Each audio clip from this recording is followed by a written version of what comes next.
যুধিষ্ঠিৰ ৰাজা কৰা ৰাজসূয় চাহিবে আতি হৰিষ যে পৰম আনন্দৰে সৈতে এই যজ্ঞ অনুষ্ঠিত কৰিছে। হৰিচন্দ্ৰ আদি আখিলন্ত হ'ব যত মহাৰাজৰ ঋষি। হৰিচন্দ্ৰকে প্ৰমুখ্য কৰি মহা ঋষিসকল ৰজাসকল তাত আহি উপস্থিত হৈছে। সবেও দেখিলে আতি অসম্ভৱ যজ্ঞৰ মহাসম্ভৱ যে অসম্ভৱ ধৰণেৰে সেই যজ্ঞ অনুষ্ঠিত কৰিছে। যেন মহাযজ্ঞ নতু দেখি শুনি কহে হেন বাৰম্বাৰ যে এনেকুৱা মহাযজ্ঞ আমি ক'তো দেখা নাই। এই কথা তেওঁলোকে বাৰম্বাৰ কৈছে। মনতে মানিল বিষ্ণুদ ভকত নিৰপতি আতি পবিত্ৰ যে যুধিষ্ঠিৰ ৰজা কৃষ্ণৰ পৰম ভকত, সেইকাৰণে তেওঁ এনেকুৱা ধৰণৰ যজ্ঞ কৰিবলৈ সক্ষম হৈছে। অৰ্থাৎ ভগৱন্ত যি ভগৱন্তৰ ভকত হ'ব তাৰ অসাধ্য একো নাই। মনত ৰাখিব দেই কথাটো। গতিকে আমি যাতে ভগৱন্তৰ ভকত হ'ব পাৰোঁ তেতিয়া আপোনালোকে সকলো মনৰ কামনা পূৰণ কৰিব পাৰিব। কাৰণ ভগৱন্ত ভকত বৎসল, ভগৱন্তই ভকতক ভাল পায়। গতিকে আপোনালোকৰ ঘৰখনক আপোনালোকৰ পৰিয়ালটোক ভগৱানে ভাল পাবৰ কাৰণে আপোনালোকে ভাগৱতৰ পৰা এই তথ্য সংগ্ৰহ কৰি ঘৰৰ প্ৰতিজন সদস্যকে যাতে আমি ভকত কৰিব পাৰোঁ তাৰ কাৰণে যত্ন কৰিব। এইটো কোনো জাতি জনগোষ্ঠী কোনো বিশেষ সমাজক উদ্দেশ্যি কৰা নাই, মানৱ জাতিক উদ্দেশ্যি কৈ আছে। জীৱশ্ৰেষ্ঠ মানুহ হিচাপে আমি ভগৱন্তৰ ভকত হ'ব লাগিব। ভগৱন্তৰ ভকত হ'লে আমাৰ অসাধ্য একো নাই, আমি সকলো কাম সহজতে সম্পন্ন কৰিব পাৰিম। এতিয়া ভকত কৰিবলৈ কাণত চেলেং গামোচা দিলেই নহ'ব। চেলেং গামোচা ভকত নহয়। অৰ্থাৎ চেলেং গামোচা আমাৰ এটা জাতীয় পোচাকহে। ভকত হ'বলৈ আমাৰ তিনিটা আখৰৰ গুণবিশিষ্ট হ'ব লাগিব। ভকত। আমাৰ প্ৰত্যেকটো ল'ৰা ছোৱালীকে পৰিয়ালটোকে আমি ভকত কৰিবলৈ হ'লে আমি কি কৰিব লাগিব? ভ শব্দে ভগৱন্ত ভৱ বিমোচন ভজন ভক্তিত তুষ্ট হুৱন্ত সিজন। ভগৱন্তই কাক ভাল পায়? মানুহৰ জন্ম পায় যি পুৱা গধূলি গা পা ধুই ধূপ এডাল জ্বলাই তেওঁৰ নাম লয় বা উপাসনা কৰে, তেওঁক ভাল পায়। আৰু আমাৰ মাক বাপেকে কোন ল'ৰা ছোৱালীক ভাল পায়? যি ল'ৰা ছোৱালীয়ে মাক বাপেকক শ্ৰদ্ধা কৰে, ভক্তি কৰে, মৰম কৰে, আদৰ কৰে, সন্মান কৰে, কথা শুনে, হাক বচন মানে, দিহা পৰামৰ্শ মতে চলে, সেইটো সন্তান সকলো মাক বাপেকৰ মৰমৰ। কোনোবা যদি সন্তান হৈ মাক বাপেকক শ্ৰদ্ধা নকৰে, ভক্তি নকৰে, মৰম নকৰে, আদৰ নকৰে, সন্মান নকৰে, কথা নুশুনে, হাক বচন নামানে, সেইটো সন্তান কোনো মাক বাপেকৰ মৰমৰ হ'ব নোৱাৰে। এইটো যেনেকৈ বাস্তৱ সত্য। আমি কাৰ সন্তান? আমাৰ ভাগৱতত কৈছে যিজনৰ টিপিটিত তুষ্ট হ'ব দেও জানিবা সিজন পিতৃ এক কৃষ্ণ দেও। আমাৰ সকলোৰে পিতৃ কৃষ্ণ, আমি তেওঁৰে সন্তান। এতিয়া সন্তান হৈ আমি ৰাতিপুৱা গধূলি ধূপ এডাল জ্বলাই তেওঁক উপাসনা কৰিছোঁ নে নাই, তেওঁৰ নাম লৈছোঁ নে নাই, তাৰ ওপৰতহে আপোনাক বা মোক ভগৱানে কিমান ভাল পাব, কিমান সুখত ৰাখিব, কিমান দুখত ৰাখিব, এইটো নিৰ্ভৰ কৰিব। গতিকে প্ৰথম কথাটো যে আমি ঈশ্বৰক ভজিবলৈ যত্নপৰ হ'ব লাগিব। ল'ৰা ছোৱালীকো সেই আদৰ্শ শিকাব লাগিব। ক শব্দে কৃষ্ণ ভজি পবিত্ৰ পৰম আত্মাক দেখন্ত কৃষ্ণ সমস্ততে সম। ক আখৰে কৈছে আত্মা দৃষ্টিত আমি চব সমান। আত্মাৰ ডাঙৰ সৰু নাই, আত্মাৰ মতা মাইকী নাই, আত্মাৰ বগা ক'লা নাই, আত্মাৰ ওখ চাপৰ নাই, মানে চুট বড় আপোত পৰ এইবোৰ নাই। এইবিলাক দেহৰ ধৰ্মহে। দেহৰহে মতা আছে, মাইকী আছে, বগা আছে, ক'লা আছে, ওখ আছে, চাপৰ আছে, শকত আছে, ক্ষীণ আছে, আপোন আছে, পৰ আছে, চুট আছে, বড় আছে। এইবিলাক দেহৰ ধৰ্মহে। আমাক গুৰুজনাই কৈছে দেহ ধৰ্ম এৰি আত্মা ধৰ্ম ল'ব লাগিব। দেহ ধৰ্ম ল'লে আপুনি ঈশ্বৰৰ ওচৰলৈ যাব নোৱাৰিব। কাৰণ দেহটো মায়া, আজি আছে কালিলৈ নাই। মায়া মানে অজ্ঞান, গতিকে আন্ধাৰ। গতিকে অজ্ঞান আন্ধাৰৰ ধৰ্ম লৈ আপুনি পোহৰৰ ঠাইলৈ যাব নোৱাৰিব। গতিকে আমি দেহ ধৰ্ম এৰি আত্মা ধৰ্ম ল'ব লাগিব। গতিকে আত্মা দৃষ্টিত আমি সকলো সমান। আমাৰ আত্মাৰ ডাঙৰ সৰু উচ্চ ওখ চাপৰ মতা মাইকী নাই। আত্মা কেনেকৈ আছে আমাৰ শৰীৰত? আমাৰ ঋগ্বেদত কৈছে কে সাগ্ৰ শতভাগস্য শতাংশ সাদিচাত্মক জীৱ সূক্ষ্ম অৰূপ অয়ং সংঘাতিটো হিচিতকণ আমাৰ চুলিৰ আগেদাৰ 10,000 ভাগ কৰি এভাগ ললে যিমান সূক্ষ্ম অণু হয় সিমান সূক্ষ্ম অনুৰূপে আমাৰ গুৰি পৰুৱাত যিমান হাতীটোতো সিমান বুঢ়া মানুহত যিমান কেঁচুৱা ল'ৰাটো সিমান দেহৰহে ডেকা বুঢ়া দেহৰহে ডাঙৰ সৰু আছে আত্মাৰ নাই এই আত্মা জ্ঞান যেতিয়া আমাৰ হ'ব তেতিয়া আমাৰ গৃহত শান্তি প্ৰতিষ্ঠা হ'ব যিগৰাকী শাহুৱেকে আত্মজ্ঞান লৈ বোৱাৰীয়েকক নিজৰ ছোৱালী বুলি ভাবিব আৰু যিজনী বোৱাৰীয়ে ক আখৰৰ তত্ত্ব জ্ঞান লৈ শাহুৱেকক নিজৰ মাতৃ বুলি ভাবিব সেইখন ঘৰত কেতিয়াও শাহু বোৱাৰী মতভেদ হ'ব নোৱাৰে মনত ৰাখিব কথাটো ককাই ভাইৰ মাজত মতভেদ হ'ব নোৱাৰে কাৰণ আমি সকলো এক আত্মা তেতিয়া আমি কোনেও কাকো দুখ পোৱাকৈ কোনেও কাকো অন্যায় কৰাকৈ আমি কথা ক'ব বা ব্যৱহাৰ কৰিব নোৱাৰো এটো ক আখৰৰ বৈশিষ্ট্য ত শব্দে তৰণৰ উপায় শৰণ হৃদয় মধ্যত দেখে কৃষ্ণৰ শৰণ তাকে সে বুলিও ভকত জানিবা নিশ্চয় নিজে তৰি কুলকো উদ্ধাৰ কৰে আমাৰ সকলোৰে হৃদয়তে ভগৱন্ত আছে সমস্ত ভূতৰে মই আছো হৃদয়ত তত্ত্ব নাপাই মোক বিচাৰে বাহিৰত আমাৰ এতিয়া বহুত মানুহে হৃদয়ৰ কৃষ্ণক নিবিচাৰি বাহিৰত বিচাৰি ফুৰিছে তপ জপ যজ্ঞ কৰি তেতিয়াহ'লে এই কৰ্ম মাৰ্গত যাৰ বিশ্বাস হ'ব ভগৱন্তক আপুনি লগ পাব নোৱাৰিব কৰ্মত বিশ্বাস যাৰ হিয়াত থাকন্ত হৰি অতিশয় দূৰহুন্ত তাৰ দূৰতো বিদূৰহুন্ত তাৰ আপোনাৰ হৃদয়তে কৃষ্ণ আছে বহুত দূৰলৈ গুচি যাব তাৰ উদাহৰণটো দ্ৰৌপদীয়ে দেখুৱাই থৈ গৈছে দ্ৰৌপদীক যেতিয়া ৰজস্বলা অৱস্থাত ৰাজসভাত দুষাসনে বস্ত্ৰহৰণ কৰিছিল প্ৰথমতে দ্ৰৌপদীয়ে নিজৰ শক্তি প্ৰয়োগ কৰি কেনেকৈ লজ্জানত অৱস্থাৰ পৰা সমাজত নিজক বচাব পাৰি তাৰ কাৰণে নিজৰ শক্তি প্ৰয়োগ কৰিছিল অৱশেষত দুষাসনৰ হাতত পৰাভূত হৈ তেওঁ ভগৱানলৈ মনত পৰিল এই বিপদত মোক ভগৱানে ৰক্ষা নকৰিলে আৰু ৰক্ষা কৰোতা নাই কিন্তু মাতুতে গণ্ডগোল লগাই দিলে কি বুলি কৈছে হে দ্বাৰকাপতি হে মথুৰাপতি হে যদুপতি তুমি আহা মোক এতিয়া দুষাসনে সমাজত লজ্জানত কৰিব তুমি ৰক্ষা নকৰিলে আৰু মোৰ গত্যন্তৰ নাই হে দ্বাৰকাপতি হে মথুৰাপতি হে যদুপতি আহা চিঞৰি আছে অহা নাই তেওঁ ঘপকে মনত পৰিলে তেওঁতো মোৰ হৃদয়তে আছে মনত পৰাৰ লগে লগে হে হৃদয়ানন্দ তুমি মোক উদ্ধাৰ কৰা নহ'লে গত্যন্তৰ নাই লগে লগে সন্মুখত থিয় হৈ গ'ল তেতিয়া দ্ৰৌপদীয়ে দাবী কৰিছে তোমাক ইমান মাতি আছো তুমি কিয় অহা নাই তেতিয়া কৃষ্ণ কৈছে তোমাৰ গাতহে দুখ তোমাৰ হৃদয়তে মই আছো তুমি হৃদয়ত নামাতি মথুৰাপতি বুলি কৈছা মই মথুৰা পাইছোগৈ দ্বাৰকাপতি বুলি কৈছা মই দ্বাৰকালৈ দৌৰিছো যদুপতি বুলি কৈছা মই যদুগণৰ ওচৰ পাইছোগৈ তুমি যদি আগতেই হৃদয়ানন্দ বুলি ক'লাহেঁতেন বহুত আগতেই মোক লগ পালাহেঁতেন মনত ৰাখিব কথাটো গতিকে আমাৰ হৃদয়তে ভগৱন্ত আছে এই তত্ত্বটো যিজনে পাব সেইজনকে ভকত বুলি কৈছে এজন যদি ঘৰত ভকত থাকে তেওঁ নিজেও তৰিব পৰিয়ালটোকো উদ্ধাৰ কৰিব আৰু যদি এজন অভকত থাকে তেওঁ নিজেও মৰিব পৰিয়ালকো মাৰিব গতিকে আমি ভকত কৰিবলৈ হ'লে এই তিনিটা আখৰৰ বৈশিষ্ট্য প্ৰত্যেকটো ল'ৰা ছোৱালী যাতে চাৰিত্ৰিক বৈশিষ্ট্যত প্ৰকাশ পায় তাৰ কাৰণে মাক বাপেকে চকু দিব লাগিব আপোনাৰ ল'ৰাটো বা ছোৱালীজনী স্কুললৈ যাওঁতে বা ক'ৰবালৈ ফুৰিবলৈ বা কৰ্মলৈ যাওঁতে মাক বাপেকে ক'ব লাগিব বোপাই স্কুললৈ যোৱা মাজনী স্কুললৈ যোৱা হয় কৃষ্ণ বুলি কৈ যাবা দেই ককা বহি আছে ককা সেৱা এটা কৰি যোৱা আইতাক সেৱা এটা কৰি যোৱা জ্যেষ্ঠজনক সেৱা এটা কৰিবলৈ মাক বাপেকে পৰামৰ্শ দিব লাগিব যি ল'ৰা ছোৱালীয়ে মাক বাপেকৰ পৰামৰ্শ মতে সৰুৰে পৰা জ্যেষ্ঠজনক সন্মান কৰিব সেৱা কৰিব আৰু যাওঁতে কৃষ্ণ বুলি কৈ যাব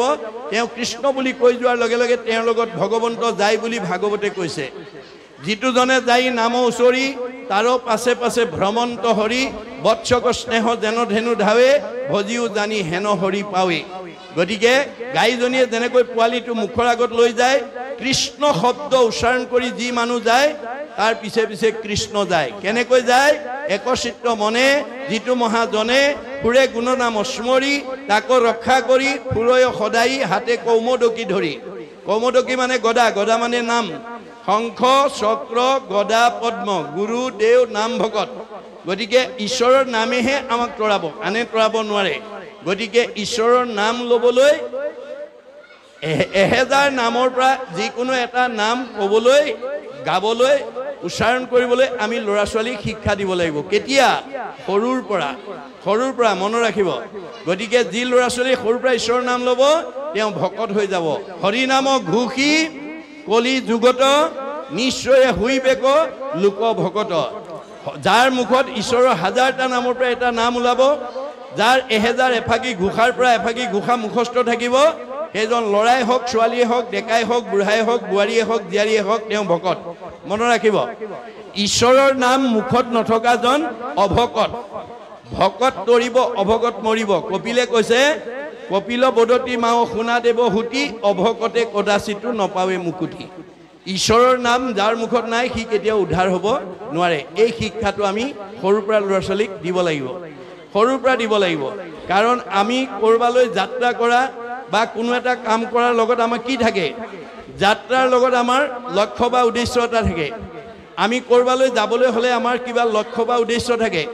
লক্ষ্য উদ্দেশ্য নথকা কোনো মানুহ কলৈকো নাযায় আৰু আমি ৰাতিপুৱা শুই উঠাৰ পৰা গধূলা খোৱালৈকে যিবোৰ কাম কৰোঁ তাৰ এটা কামনা বা বাসনা থাকে কামৰ এটা কাম কৰিলে তাত কামনা বা বাসনা নথকা কোনো কাম মানুহে নকৰে এতিয়া আমাৰ ভাগৱতৰ মতে আপোনাৰ যাত্ৰাৰ লক্ষ্য বা উদ্দেশ্য আপোনাৰ কামৰ কামনা বা বাসনা কোনে পূৰণ কৰিব গুৰুজনে কৈছে ভগৱন্তই পূৰণ কৰিব ভগৱন্ত পূৰ্ণ কাম আমি অকাম তেওঁ স্বতন্ত্ৰ আমি পৰতন্ত্ৰ আপুনি বহুত দিনৰ পৰা কৰবালৈ যাম বুলি থাকিলেও নিৰ্দিষ্ট দিনা যাব নোৱাৰিবও পাৰে যদি ভগৱন্তই যাব নিদিয়ে খাম বুলি বাঢ়ি লোৱা ভাত কাঁহীও খাবলৈ নাপাব পাৰে যদি ভগৱন্তই খাব নিদিয়ে হোম বুলি পাৰি লোৱা বিছনাখনতো শুবলৈ নোৱাৰিব পাৰে যদি ভগৱন্তই শুব নিদিয়ে তেওঁ স্বতন্ত্ৰ আমি পৰতন্ত্ৰ তেওঁ পূৰ্ণ কাম আমি অকাম সেইকাৰণে যাত্ৰা আৰু কৰ্মৰ প্ৰাৰম্ভণিতে আমি ঈশ্বৰত অৰ্পণ কৰি কৰ্মবিলাক কৰিব লাগে যত ধৰ্ম কৰ্ম কৰা কৃষ্ণত অৰ্পণ তেবে অপ্ৰয়াসে সিজিবেক প্ৰয়োজন তেতিয়াহে আপোনাৰ সেই কৰ্মৰ লক্ষ্য উদ্দেশ্য বা বাসনা কামনা পূৰণ হ'ব ঈশ্বৰক এৰি মই কৰিছোঁ বুলি ভাবি কৰ্ম কৰিলে সমস্ত কৰ্মক মই কৰোঁ বুলি মানে অহংকাৰ বুলি তাক জানিবা আপুনি মই কৰিছোঁ বুলি ভাবি কাম কৰিলে কেতিয়াও কামত সাফল্য হ'ব নোৱাৰে অহংকাৰ আহিব অহংকাৰে আমাৰ জীৱনলৈ পতন নমাই আনিব এয়া হৈছে ভাগৱতৰ মত আৰু অৰ্জুনে সিমানতে ক্ষান্ত নাথাকি আৰু জানিব বিচাৰিছে কি বুলি অৰ্জুনে বলন্ত প্ৰভু শুনা নাৰায়ণ অভকতৰ কি গুণ অতি প্ৰয়োজন যে তিনিটা আখৰ বাদেও আৰু প্ৰয়োজনীয় গুণ ভকতৰ কি থাকিব লাগে তেতিয়া ঈশ্বৰে কহন্ত সখী শুনা ধন জয় অভকতৰ যি গুণ থাকিবে লাগয় হে সখী ভকতৰ আৰু কি গুণ থাকিব লাগে তুমি শুনা ক্ষমাশীল সমদম ইন্দ্ৰিয় সংযম এহি পঞ্চতত্ত্ব ভকতৰ আচয়নিয়ম এই পাঁচটা নিয়ম ক্ষমা শীল সম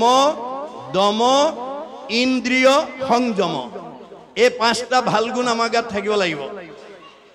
পঞ্চতত্ত্ব যিজনে কৰিব প্ৰকাশ সেহিহে জানিব ধৰ্ম নামত বিশ্বাস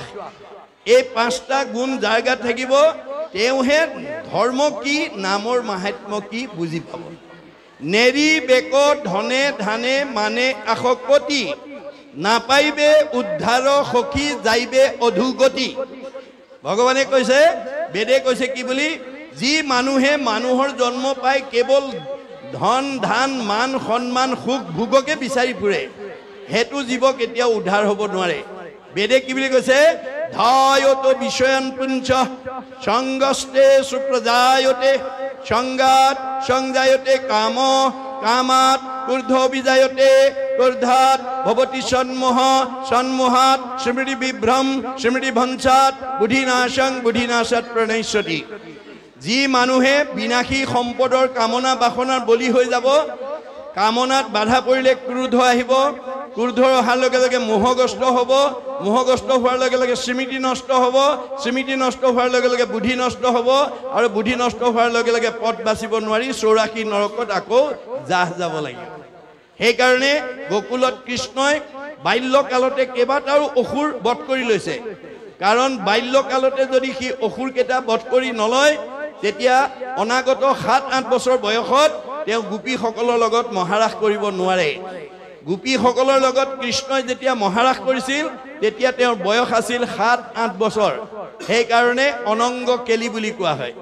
এতিয়া সেই অসুৰ বিলাকৰ ভিতৰত প্ৰথম অসুৰ কাক মাৰিছিল পুতনা পুতনাৰ আবিধানিক অৰ্থ দুৰ্গন্ধ আশা আকাংক্ষা কামনা বাসনা অৰ্থাৎ আমি কামনা বাসনা বিলাকক যেতিয়ালৈকে মাৰিব নোৱাৰিম তেতিয়ালৈকে আমি গতি পাব নোৱাৰিম গতিকে বিষয়ত অতি আশকতি হইল যাৰ কৃষ্ণক পাইবাৰ আশা নিৰ্বতিলতাৰ যি মানুহে বিষয় সুখত ইন্দ্ৰিয় সুখ ভোগত যি আসক্ত হৈ যায় তাৰ কৃষ্ণক পাবৰ কাৰণে কি বহুত আতৰি যাব লাগিব কিয় মানে যেন বায়ু বস্ত্ৰ নিয়ে পশ্চিমে উৰুৱাই পূবক খেদিলে জানো হিতু বস্ত্ৰ পায় বতাহে আপোনাৰ গামোচা বা চেলেংখন পশ্চিম ফালে উৰুৱাই নিছে পশ্চিম ফালে উৰুৱাই নিয়া গামোচাখন বা চেলেংখন পাবৰ কাৰণে যদি পূব ফালে দৌৰি থাকে কোনোবা দিনাখন জানো পাব নাপায় গতিকে আপোনাৰ মনটো যেতিয়া বিনাশী সম্পদৰ ফালে আগবাঢ়ি যাব তেতিয়া অবিনাশী ভগৱন্তত ভক্তি কৰিব নোৱাৰিব সেই কাৰণে প্ৰথম অসুটো কামনা বাসনা যেটো আমাৰ জন্মগত ইনবৰ্ন যেটো আমাৰ কামনা বাসনাৰ আখুৰিক প্ৰবৃত্তি সেইবিলাকক আমি সৰুৰ পৰাই মাৰিবলৈ যত্ন কৰিব লাগিব তেতিয়াহে আমাৰ অনাগত দিনত সেই ল'ৰাটো বা ছোৱালীজনী এজন ভকত বা সৎ লোকৰ অধিকাৰী হ'ব গতিকে যি মানুহে আশাত বন্দী হৈ যায় কামনা বাসনাত বলি হৈ যায় সেই মানুহক একো বস্তুৰে জোৰা নমৰা হয় বুলি ভাগৱতত বৰ্ণনা কৰিছে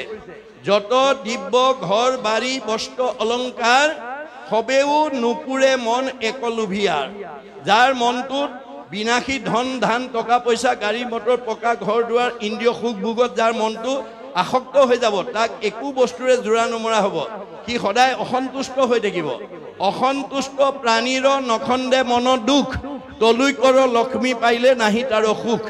যাৰ মনটো অসন্তুষিয়া তাক তলুইকৰ সম্পত্তিও সুখ দিব নোৱাৰে এতিয়া উপায় কি হ'ব উপায় ভাগৱতে দিছে যেহি পাৱে তাতে মহাতুষ্ট হুৱে মন দেবেশে বিপ্ৰৰ তেজ বাঢ়ে অনুক্ষণ যে আপোনাক ভগৱন্তৰ পূৰ্ব পুণ্যৰ ফলে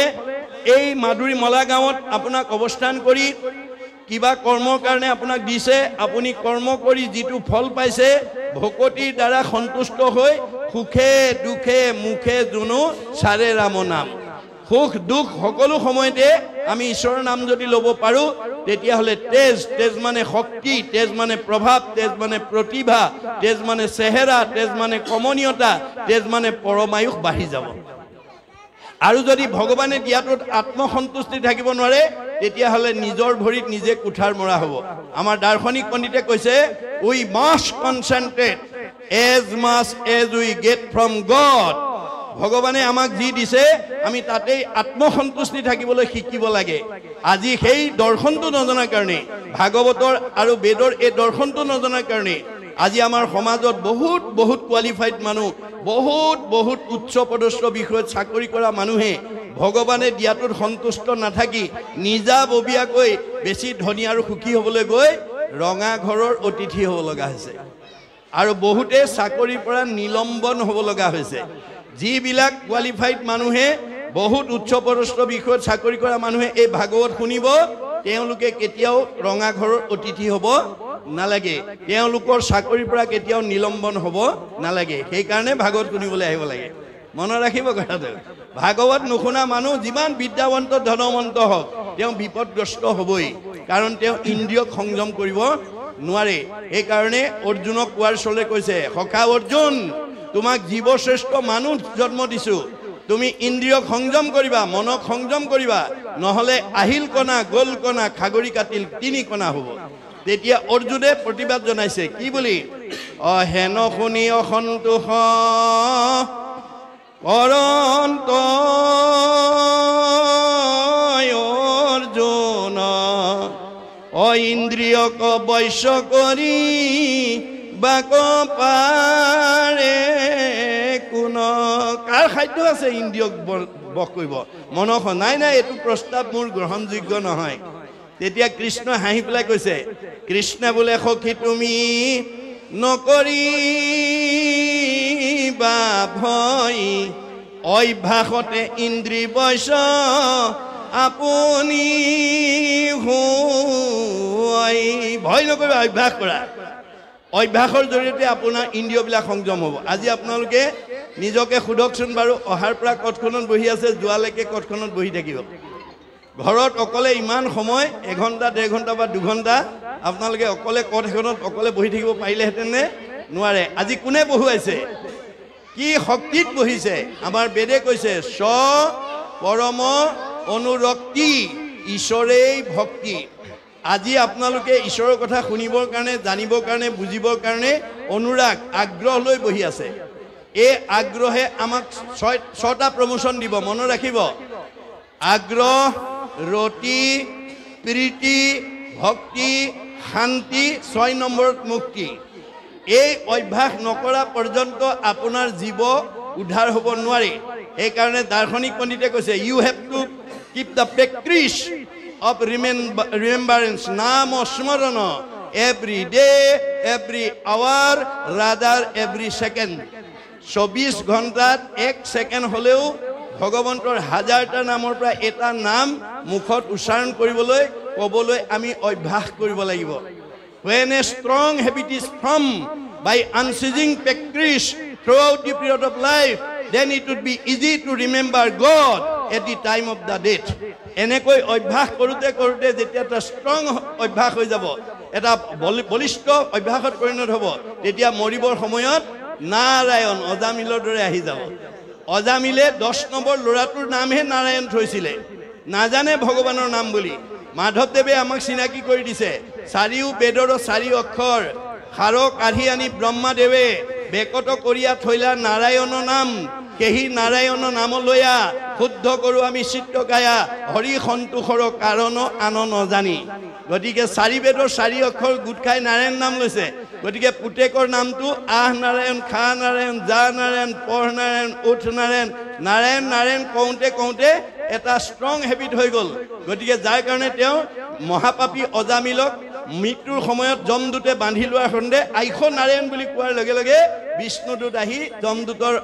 ৰছী কাটি উদ্ধাৰ কৰি দিলে গতিকে অজামিলে যদি পায় আমি নাপাম কিয় আমি মাত্ৰ অভ্যাস কৰিব লাগিব ভগৱন্তৰ নাম আমাৰ হাজাৰটা নামৰ পৰা এটা নাম হাজাৰ ভাগী ঘোষাৰ পৰা এফাগী ঘোষা আমি যাতে মুখস্থ কৰিব পাৰোঁ আপোনাৰ 1000 এফাগী ঘোষাৰ যদি এফাগী ঘোষাও আপোনালোকৰ প্ৰত্যেকজন সদস্যই যদি মুখস্থ কৰে এজন উদ্ধাৰ হৈ যাব যদি এফাগী ঘোষাও মুখস্থ নাই আমি কেতিয়াবা কেতিয়াবা কিছুমান নাম সকামলৈ পাত প্ৰসংগলৈ মাতে গৃহস্থই মতাৰ পিছত নাম প্ৰসংগ পাত প্ৰসংগ শেষ হলে ভকতে কয় এতিয়া সেৱকীৰ সেৱা তেতিয়া কিছুমান গৃহস্থী ঘৰত বাপজনে আহি আঁঠু কাঢ়ি পেলাই পিছলৈ ঘূৰি ঘূৰি চাই থাকে তাৰমানে আইগৰাকী অহা নাই আইগৰাকীয়ে ভকতৰ সেৱাত মানে চাহ তামোল দিয়াত ব্যস্ত হৈ আছে সময় দেৰি হৈছে ভকতে কয় হ'ব হ'ব আয়ে ভকত সেৱাই কৰি আছে ভগৱন্তৰ সেৱাই কৰি আছে আপুনিয়ে প্ৰাৰ্থনা ভাগ গাওক তেতিয়া বাপজনে কয় নাই নহয় তেওঁ আহিব লাগিব তাৰমানে বাপৰ ঘোষা মুখস্থ নাই আজি তাৰিখলৈকে যদি কাৰোবাৰ এফাকি ঘোষা মুখস্থ নাই সেইটো জীৱ উদ্ধাৰ হ'ব নোৱাৰে গতিকে কাৰোবাৰ যদি অভাৱ আছে কালিৰ পৰা আৰম্ভ কৰি দিব দেই নহ'লে কিন্তু আপুনি অহা যোৱা কৰি থাকিব লাগিব পুনৰপি জনমম পুনৰপি মৰণম হৈ থাকিব লাগিব এই তথ্য আমাক দাঙি ধৰিছে এতিয়া সেইকাৰণে কৈছে সাক্ষাতে ঈশ্বৰৰ যাহাৰ গৃহত থাকা লক্ষ্মী থাকা মহালক্ষ্মী পতি সি কি পাণ্ডৱৰ ঐশ্বৰ্যৰ কথা কহিবে কাৰো শকতি গতিকে কি ঐশ্বৰ্য কি মানে নোৱাৰা কাম আছে পাণ্ডৱে সকলো কাম কৰিব পাৰিব কাৰণ যাৰ ঘৰত কৃষ্ণ আছে গতিকে আমি পাণ্ডৱৰ ঘৰত কৃষ্ণ আছে বুলি আমি সীমানতে সীমাবদ্ধ কৰিলে নহ'ব আমি প্ৰত্যেকৰ ঘৰতে কৃষ্ণক ৰাখিব লাগিব আজি ভাগৱত শুনি গৈ অনাগত দিনত আপোনালোকে এই মাদুৰী মলা গাঁৱত এনেকুৱা ঘৰত এনেকুৱা পৰিয়ালত এনেকুৱা বংশত বাস কৰিব লাগিব যিখন ঘৰলৈ কৃষ্ণ নমতাকে আহিব কৃষ্ণক আমি মাতিব নালাগে কৃষ্ণই আমাৰ ঘৰ বিচাৰি আহিব আমি কেনেকুৱা ঘৰত থাকিব লাগিব যিখন ঘৰত পুৱা গধূলি ধূপ ধূনা জ্বলিব যিখন ঘৰত গুৰু আসন থাকিব ঈশ্বৰ উপাসনা কৰা ঠাই থাকিব যিখন ঘৰত পুৱা গধূলি ধূপ ধূনা লৈ পৰিয়ালে ঈশ্বৰ উপাসনা কৰিব সেইখন ঘৰত কৃষ্ণ থাকিব যেই নাম সেই হৰি জানা নিষ্ঠ কৰি নামৰ সংগ নচাৰন্ত হৰি আপুনি কৃষ্ণক বিচাৰিব নালাগে কৃষ্ণই আপোনাৰ ঘৰ বিচাৰি আহিব যিখন ঘৰত ঈশ্বৰৰ নাম থাকিব তাত কৃষ্ণ থাকিব কৃষ্ণ যিখন ঘৰত থাকিব সেইখনৰ পৰিয়ালবিলাক আনন্দত থাকিব মিলা প্ৰীতিয়ে থাকিব মৰম স্নেহত থাকিব একতাৰ দোলেৰে বান্ধ খাই থাকিব আৰু যিখন ঘৰত আজি তাৰিখলৈকে সেই পৰিৱেশ নাই মানে পুৱা গধূলি ধূপ ধূনা যাৰ ঘৰত নজ্বলাই ঈশ্বৰক প্ৰাৰ্থনা নকৰে সেইখন ঘৰলৈ কোন আহিব আমাৰ দ্বাদশ স্কন্ধ ভাগৱতত কৈছে শ্ৰৱণ কীৰ্তন জড়িত কৃষ্ণৰ নকৰে তই তেখে ৰাক্ষসীগণে বিঘিনি আচৰে যিখন ঘৰত পুৱা গধূলি ধূপ ধূনা নজ্বলে ঈশ্বৰ উপাসনা নকৰে সেইখন ঘৰলৈ অঘাসুৰ বকাসুৰ পলম্বাসুৰ অৰিষ্টাসুৰ পুতনা ব্যোমাসুৰ ধেনুকাসুৰ সব অসুৰবিলাক আহি যাব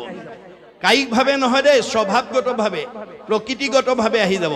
আমাৰ কিছুমান মানুহৰ পৰিয়াল আছে কথা ক'বই নোৱাৰে টিঙিচকে খং উঠেই কথা ক'বই নোৱাৰে লাঠিডাল উলিয়াই আনেই কথা ক'বই নোৱাৰে ঠেঁপেচ লাগি চকু পানী উলিয়াই ৩-৪ দিন মালে ভাত পানী নাখায় এই স্বভাৱটো যিখন ঘৰৰ পৰিয়াল আছে সেইটো অসুৰ থকা পৰিয়াল এই আসুৰিক ভাৱবিলাক যেতিয়ালৈকে আমি মাৰিব নোৱাৰিম অৰ্থাৎ সংস্কাৰ কৰিব নোৱাৰিম সেইখন ঘৰত সেইটো পৰিয়ালত কেতিয়াও শান্তি নহ'ব আমি সেই অসুৰবিলাকক কেনেকৈ মাৰিম আমাৰ নাৰায়ণ ঠাকুৰ এটা ফকৰাত আমাৰ আধ্যাত্মিক তত্ত্বযুক্ত এটা ফকৰাত কৈছে কি বুলি যে কুকুৰে কৰিলে বিয়া বাঘৰ জীয়াৰী দেখিয়া ভালুকক গ'লে ঘৰ বাৰী এৰি কুকুৰে যদি বাঘৰ জীয়াৰী বিয়া কৰিব পাৰে সেইখন ঘৰত ভালুকৰ পৰিয়াল থাকিব নোৱাৰে তাৰ মানে কুকুৰ মানে জীৱ ডেকা ল'ৰাই হওক গাভৰু ছোৱালীয়ে হওক বোৱাৰীয়ে হওক জীয়াৰীয়ে হওক যিটো জীৱই বাঘৰ জীয়াৰী মানে নাম বিয়া মানে সম্পৰ্ক নামৰ লগত যি সম্পৰ্ক কৰিব সেইখন ঘৰত কাম ক্ৰোধ লোভ মোহ মদ মাৎসৰ্য ঈৰ্ষা হিংসা কুৎসুত কপট এই আসুৰিক ভাৱবিলাক থাকিব নোৱাৰিব মনত ৰাখিব কথাটো যে এই আদৰ্শৰে আমি যাতে নিজৰ নিজৰ ঘৰখন যাতে আমি এখন সুন্দৰ ঘৰ কোনো সমস্যা নোহোৱা ঘৰ কাৰণ কৃষ্ণ যাৰ ঘৰত থাকিব সমস্যা ক'ৰ পৰা হ'ব পোহৰ য'ত থাকিব তালৈ আন্ধাৰ কেনেকৈ আহিব গতিকে ভক্তি পৰিৱেশ য'ত থাকিব তালৈ কেতিয়াও কোনো আপদ আহিব নোৱাৰে মই আজি মাদুৰী মলাগাঁৱত আজি তাৰিখত কাৰোবাৰ ঘৰত গুৰুগৃহ নাই বা উপাসনাৰ ব্যৱস্থা নাই বুলি মই ভবা নাই যদি কিবা কাৰণত কাৰোবাৰ ঘৰত আজি তাৰিখতো নাই অহা কালিৰ পৰা আপোনালোকে ঘৰৰ ভিতৰতে মানে অস্থায়ীভাৱে হ'লেও এটা মানে ঠগী এখনত বা শৰাই এখনত গুণমালা ঘোষা কীৰ্তন এখন থৈ হ'লেও পুৱা গধূলি ধূপ ধূনা জ্বলাই ল'ৰা ছোৱালীকেইটাক মাতি আনি উপাসনা কৰি ভগৱন্তক ক'ব কি বুলি যে গগৈ বাপৰ দৰে দুৱৰা বাপৰ দৰে হাজৰিকা বাপৰ দৰে শইকীয়া বাপৰ দৰে মোৰো গুৰুগৃহ অকণমান বনোৱাৰ হেঁপাহ আছিল কিন্তু মই এইকেইটা অভাৱৰ কাৰণে পৰা নাই প্ৰভু কৃপা কৰি মোৰ মনৰ বাঞ্ছা পূৰণ কৰিব আপোনালোকক এমাহ সময় দিছোঁ যদি আজি তাৰিখলৈকে কাৰোবাৰ সেই অসুবিধা আছে আপোনালোকে ভগৱানক উপাসনা কৰি এমাহ তেওঁক জনাওক গতিকে ভগৱান আপোনাৰ হৃদয়তে আছে সমস্ত ভূতৰে মই আছোঁ হৃদয়ত কি কাৰণে আছোঁ যাদৃশী ভাৱনা জৈস সিদ্ধি ভৱতী তাদৃশী যোনে যেনেকৈ ভাবে তেওঁৰ মনৰ ভাৱনা তেনেকৈয়ে পূৰণ কৰিবৰ কাৰণে মই হৃদয়তে আছোঁ এতিয়া আপুনি ভাবিছেনে নাই গুৰুগৃহ অকণমান বনাবৰ কাৰণে যদি নাভাবে ধন টকা পইচা থাকিলেও নোৱাৰিব আৰু জীৱকেইটাক উদ্ধাৰ কৰিব নোৱাৰিব মাধৱদেৱে ঘোষাত লিখিছে হৰি গুণনাম শ্ৰৱণ কীৰ্তন ভজিও হৰি চৰণ মনুষ্য হুইবাৰ এহি মানে মাত্ৰ জানা নিজ প্ৰয়োজন আমি যে জীৱশ্ৰেষ্ঠ মানুহ হ'লো আমাৰ প্ৰথম কাম হ'ল ভগৱন্তক উপাসনা কৰিব লাগিব ভগৱন্তৰ গুণনাম ল'ব লাগিব যদি আমি মানুহৰ জন্ম লৈ ঈশ্বৰৰ উপাসনা নকৰোঁ তেতিয়াহ'লে আমাৰ জীৱকেইটা উদ্ধাৰ হ'ব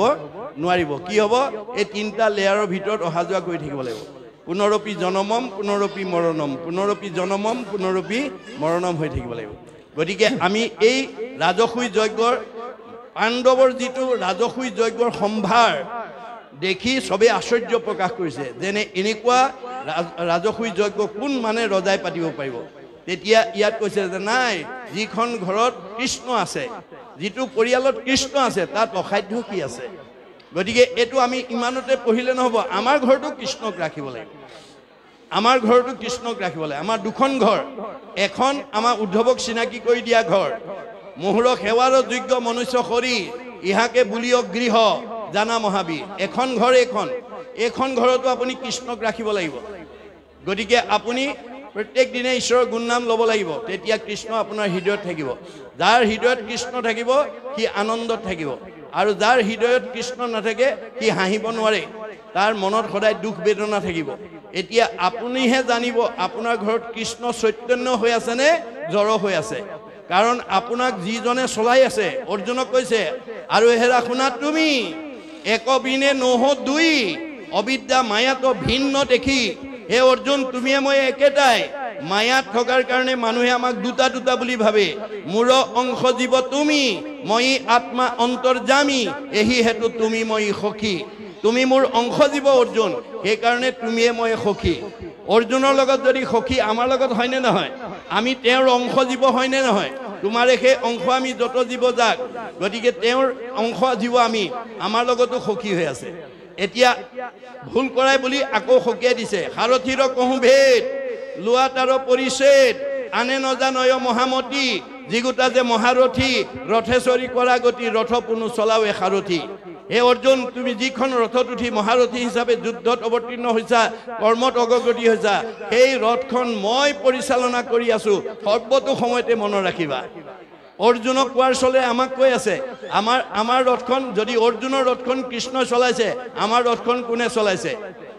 আমাৰ ৰথখন কি দেহ ৰথ ঘোঁৰা মন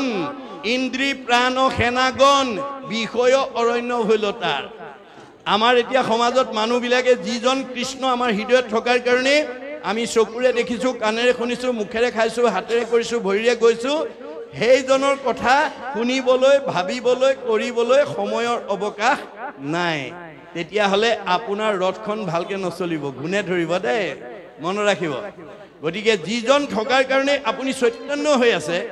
চকুৰে দেখাৰ পৰা ধৰি আপুনি জীয়াই আছে সেইজনক যদি আপোনাৰ ৰথখন যিজনে পৰিচালনা কৰি আছে সেই ৰথৰ মানে পৰিচালকজনক যদি আপুনি আহাৰ পানী খাব নিদিয়ে তেওঁ আপোনাৰ ৰথখন ভালকে চলাব নেকি আপুনি বহুত দামী গাড়ী এখন আনি ড্ৰাইভাৰ তাক উঠাই লৈ পেলাই দিনৰ দিনটো 24 ঘণ্টা ঘূৰাই আছে কিন্তু খাবলৈ দিয়া নাই সেইজন ড্ৰাইভাৰে আপোনাৰ গাড়ীখন দামী হ'ল বুলি ভালকে চলাব পাৰিব নেকি কৰবাত নি গছত খুন্দিয়াই নিজেও মৰিব আপোনাকো মাৰিব এইটো যেনেকৈ বাস্তৱ সত্য আমাক চলাই থকা কৃষ্ণ আমি তেওঁক আহাৰ দিছো নে নাই আমাৰ এইজন ড্ৰাইভাৰক আমি আহাৰ দিছো নে নাই আমাৰ আহাৰ কৃষ্ণ আহাৰটো কি এনেকে আমি দিয়া অন্য ড্ৰাইভাৰক দিয়া ভাত পানী দৰে দিব নালাগিব সেই কৃষ্ণ পুজিবে দ্ৰব্য লাগে মাত্ৰ নাম তেবে নৰে লভে ধৰ্ম মুখ্য অৰ্থ কাম গতিকে আমাৰ হৃদয়ত থকা কৃষ্ণক আমি নামেৰে পূজা কৰিব লাগে ৰাতিপুৱা গধূলি তেওঁৰ নাম লৈ থাকিব খাওঁতে খুওঁতে বৰ্জৰ গোপীসকলে ভাত ৰান্ধনতে দধি কিৰাওঁতে দধি মথনতে কাঁহী বাতি ধুৱন্তে কেঁচুৱা নিচুকাওঁতে কাঁহী মানে সকলো সময়তে আমি ঈশ্বৰৰ নাম লৈ থাকিব লাগে চোতালো সাৰি আছে বৰগীতো গাই আছে চোতালো চফা হ'ব হৃদয় চফা হ'ব কাঁহী বাতিও ধুই আছে দিহানামো গাই আছে কাঁহী বাতিও চফা হ'ব হৃদয় চফা হ'ব গতিকে কৰ্মৰ মাজতে যাতে আমি ঈশ্বৰৰ নাম লৈ পেলাই আমি যাতে জীৱনটো সাৰ্থক কৰিব পাৰোঁ আৰু আপুনি কৃষ্ণৰ নাম ল'লে কৃষ্ণই আহাৰ পাব কৃষ্ণই আহাৰ যেতিয়া পাব আপোনাৰ শৰীৰত চৈতন্য হৈ থাকিব আপোনাৰ চৈতন্য হৈ থাকিলে আপুনি হাঁহিব পাৰিব আনন্দ কৰিব পাৰিব সুখত থাকিব পাৰিব যিজন মানুহে কৃষ্ণক আহাৰেই নিদিয়ে কেৱল নিজৰ সুখৰ কাৰণে চিন্তা কৰি আছে সেইজন মানুহে সুখ বিচাৰি পাব দুখৰ উপৰি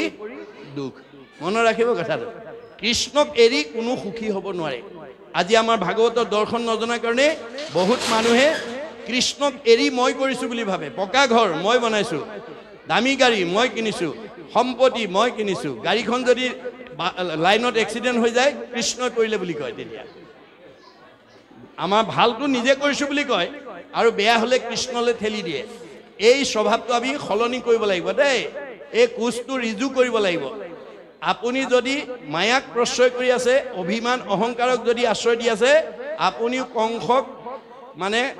চন্দনৰ ফুট পিন্ধা হৰিন্ধি কুজি আপুনিও হৈ আছে আপুনিও কুজি হৈ আছে হৰিণী কুজি কুজ কেইটা তিনিটা সত ৰজ তম আপুনি যদি তিনি গুণত আছে আপুনিও কুজি হৈ আছে গতিকে যিদিনাখন কৃষ্ণৰ কপালত চন্দনৰ ফুট লগাই দিলে কৃষ্ণই থুতৰি দিয়াৰ লগে লগে ৰিজু হৈ গ'ল পোন হৈ গ'ল অৰ্থাৎ আপুনি যিদিনাখন নাম ল'ব আজিৰ দৰে ভকতৰ সংগলৈ হ'ব তেতিয়া আপুনি নিৰ্গুণ হৈ যাব উদ্ধৱক কৈছে মোৰ কথা যথাত নিৰ্গুণ সেহি স্থান ঈশ্বৰক জানিলে নিৰ্গুণ হৈ জ্ঞান বুলিও নিৰ্গুণ শ্ৰদ্ধা মুহুৰ সেৱাৰ নিৰ্গুণ স্থানক পাবে ভকতে আমাৰ আজি আপোনালোক সব ভকত হৈ আছে কৃষ্ণ কথা কলি যুগত যি মানুহে শুনে আৰু কয় সেইটোৱে ভকত গতিকে আমি যাতে ভকত হৈ আমি যাতে কৃষ্ণক আমাৰ এই ৰথখনত যাতে সুন্দৰ সাৰথী ৰূপে আমি পৰিচালনা কৰাৰ কাৰণে আহাৰ দিব পাৰোঁ তাৰ প্ৰতি আমি গুৰুত্ব দিব লাগিব এতিয়া কৈছে এহি বুলি সবে প্ৰশংসা কৰন্ত সিদ্ধ সাধ্য দেৱ মুনি জয় জয় কৃষ্ণ জয় যুধিষ্ঠিৰ ঘনে ঘনে এহি ধ্বনি যে যুধিষ্ঠিৰ জয় হওক কৃষ্ণ জয় গতিকে পাণ্ডৱৰ জয় সকলোৱে তেওঁলোকক প্ৰশংসা কৰিছে অনন্তৰে ব্যাসে ঋষিগণ সমেত যুধিষ্ঠিৰ নিৰ্পতিক কৰিলা দীক্ষিত ভৈলা শুদ্ধচিত পুজিবে লৈলা হৰিক তাৰপিছত ব্যাসে তেওঁলোকক দীক্ষা দিলে শিক্ষা দিলে ভক্তি জ্ঞান দিলে আৰু কৃষ্ণক সেৱা পূজা কৰি তেওঁলোকৰ চিত শুদ্ধ হ'ল আৰু কৃষ্ণত ভক্তি কৰিবলৈ আগবাঢ়ি আহিল প্ৰথমতে নিয়া মনক নিয়মী আতিশয় দৃঢ় কৰি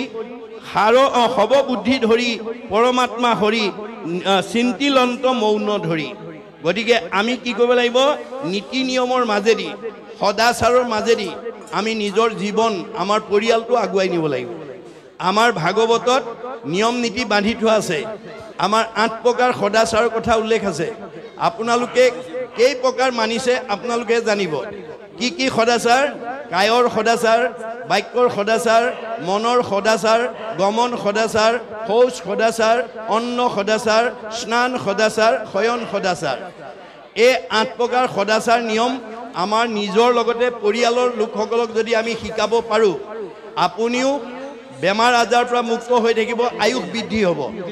আমাৰ আয়ুষ বঢ়াবও পাৰোঁ আয়ুষ আমি কমাবও পাৰোঁ গতিকে আপোনালোকৰ ঘৰখন বেমাৰ মুক্ত কৰি পৰিয়ালখিনিক ৰাখিবও পাৰে বেমাৰ যুক্তও হ'ব পাৰে গতিকে এই সদাচাৰখিনি এতিয়া পাণ্ডৱে নিয়ম মানি পেলাই তেওঁলোকে ভগৱন্তক সেৱা পূজা কৰাৰ কথাটো ইয়াত উল্লেখ কৰিছে গতিকে সেই নিয়মখিনি কি 1 নম্বৰ কায়ৰ সদাচাৰ আমি ত্ৰাণ দান ৰক্ষণত দেহটো লগাব লাগিব পৰৰ উপকাৰ কমত এই শৰীৰটো লগাব লাগিব আজি এই অনুষ্ঠানটো ভগৱানে কৈছে ময়ে এই 5 দিনীয়া অনুষ্ঠানটো পূৰ্ণাংগ কৰিবৰ কাৰণে আপুনি যদি কায়েৰে অকমান সহায় কৰিছে আপোনাৰ অক্ষয় পুণ্য হৈছে যিমানে কৃষ্ণক দিয়ে সেইহে অক্ষয় ইহাকত নিবাক একো জনে নপৰে আপুনি অকমান সহায় কৰি দিব পৰা শক্তি আছে অথচ আপুনি আগবাঢ়ি আহি কৰা নাই তেতিয়া আপুনি সেই পুণ্যৰ পৰা বঞ্চিত হৈ থাকিব গতিকে কায়ৰ সদাচাৰ বাক্যৰ সদাচাৰ সত্য প্ৰিয় হিত আমি কোৱা কথাবিলাক সঁচা কথা হ'ব লাগে সঁচা কথা কোৱা মানুহে সাহসে কথা কয় আৰু নিৰ্ভীকভাৱে কথা ক'ব পাৰে মিছা কথা কোৱা মানুহ তলমূৰ পৰি থাকে ধৰা পৰাৰ ভয় কৰে গতিকে আপোনালোকৰ পৰিয়ালত বা সমাজত যি সঁচা কথা কয় তালে সবেই দৰ কৰে সকলোৱে সমীহ কৰে গতিকে আমাৰ সদাচাৰৰ ভিতৰত বাক্যৰ সদাচাৰটো আমাৰ থাকিব লাগে অৰ্থাৎ সদায় সঁচা কথা ক'ব লাগে আৰু আনে শুনি ভাল পোৱাকৈ ক'ব লাগে আৰু কি ক'ব লাগিব আনৰ উপকাৰ হোৱাকৈ ক'ব লাগিব আপুনি কোৱা কথাটোৱে যাতে আনৰ অপকাৰ নহয় এই কথা নজনাৰ কাৰণে আমাৰ একেখন গাঁৱৰে ওচৰৰ মানুহ এঘৰৰ এজন মানুহ বা এগৰাকী মানুহে গৈ কাষৰ মানুহৰ ঘৰত চাহ তামোল খাবলৈ গৈ এনেকুৱা কথা লগাই থৈ আহে যে তেওঁ ওলাই অহাৰ পিছতে হয় স্বামী স্ত্ৰীৰ মাজত সন্দেহবশতঃ কাজি লাগিছে নহয় শাহু বোৱাৰীৰ মাজত লাগিছে নহয় ককাই ভাইৰ মাজত লাগিছে নহয় সীমা ঘৰীয়াৰ মাজত লাগিছে আপুনি কৈ অহা কথাৰ কাৰণে যদি কাৰোবাৰ কাজিয়া লাগি অপকাৰ হ'বলগীয়া হয় কৈ অহাজনৰ কি হ'ব আমাৰ বেদে কৈছে পাপায় পৰপীড়নম আপুনি কৈ অহাৰ কাৰণে যদি আনৰ অনিষ্ট হয় কোৱাজনৰ পাপ হ'ব পাপ হোৱাৰ লগে লগে আপোনাৰ দুখ দুৰ্গতি নামি আহিব আৰু আয়ুষ কাটি দিব কথা লগোৱা স্বভাৱ যদি আছে আজি ইয়াতে এৰিব দেই আমাৰ কিছুমান মানুহৰ কথা লগনীয়া কথা লগোৱাৰ স্বভাৱ আছে আপুনি হেতু স্বভাৱ যদি নেৰে আপুনি কেতিয়াও ঈশ্বৰৰ প্ৰিয় হ'ব নোৱাৰে আপোনাৰ জীৱনত কেতিয়াও সুখ শান্তি নহয় গতিকে এই সদাচাৰবিলাক আমি মানিব লাগিব বাক্যৰ সদাচাৰ গমন সদাচাৰ আমাৰ ভৰিকেইটা যাবলৈ দিছে বুলিয়েই আমি য'তে ত'তে গ'লে নহ'ব অগম্যা গমন কৰিব নালাগিব আমাক মানে সীমা বান্ধি দিছে মহাপুৰুষে প্ৰথম স্কন্ধ ভাগৱততে কোনো জাতি জনগোষ্ঠী বা সমাজক লৈ নহয় শংকৰদেৱৰ ভাগৱত ৰচনা কৰিছে বিশ্ব মানৱৰ উপকাৰৰ কাৰণে উবা নৰলোক হৰি ভজিউক ধৰা ইটো উপদেশ এৰা আলজাল জীৱা কটকাল জৰা ভৈল পৰৱেশ গোটেই বিশ্বৰ মানৱক উদ্দেশ্যি আহ্বান জনাইছে যাৰ কাৰণে তেওঁৰ এই আহ্বানত সন্তুষ্ট হৈ মহাত্মা গান্ধীয়ে মন্তব্য দিছে what Sankardev was alone able to do nowadays the whole army of the English knowing people cannot do বিশ্বত এতিয়ালৈকে যিমান বিলাক গুৰু আবিৰ্ভাৱ হ'ল শংকৰদেৱে যিমান বিশ্ববাসীৰ কাৰণে যিমান অমূল্য অৱদান দিছে আন কোনো গুৰুৱে দিব পৰা নাই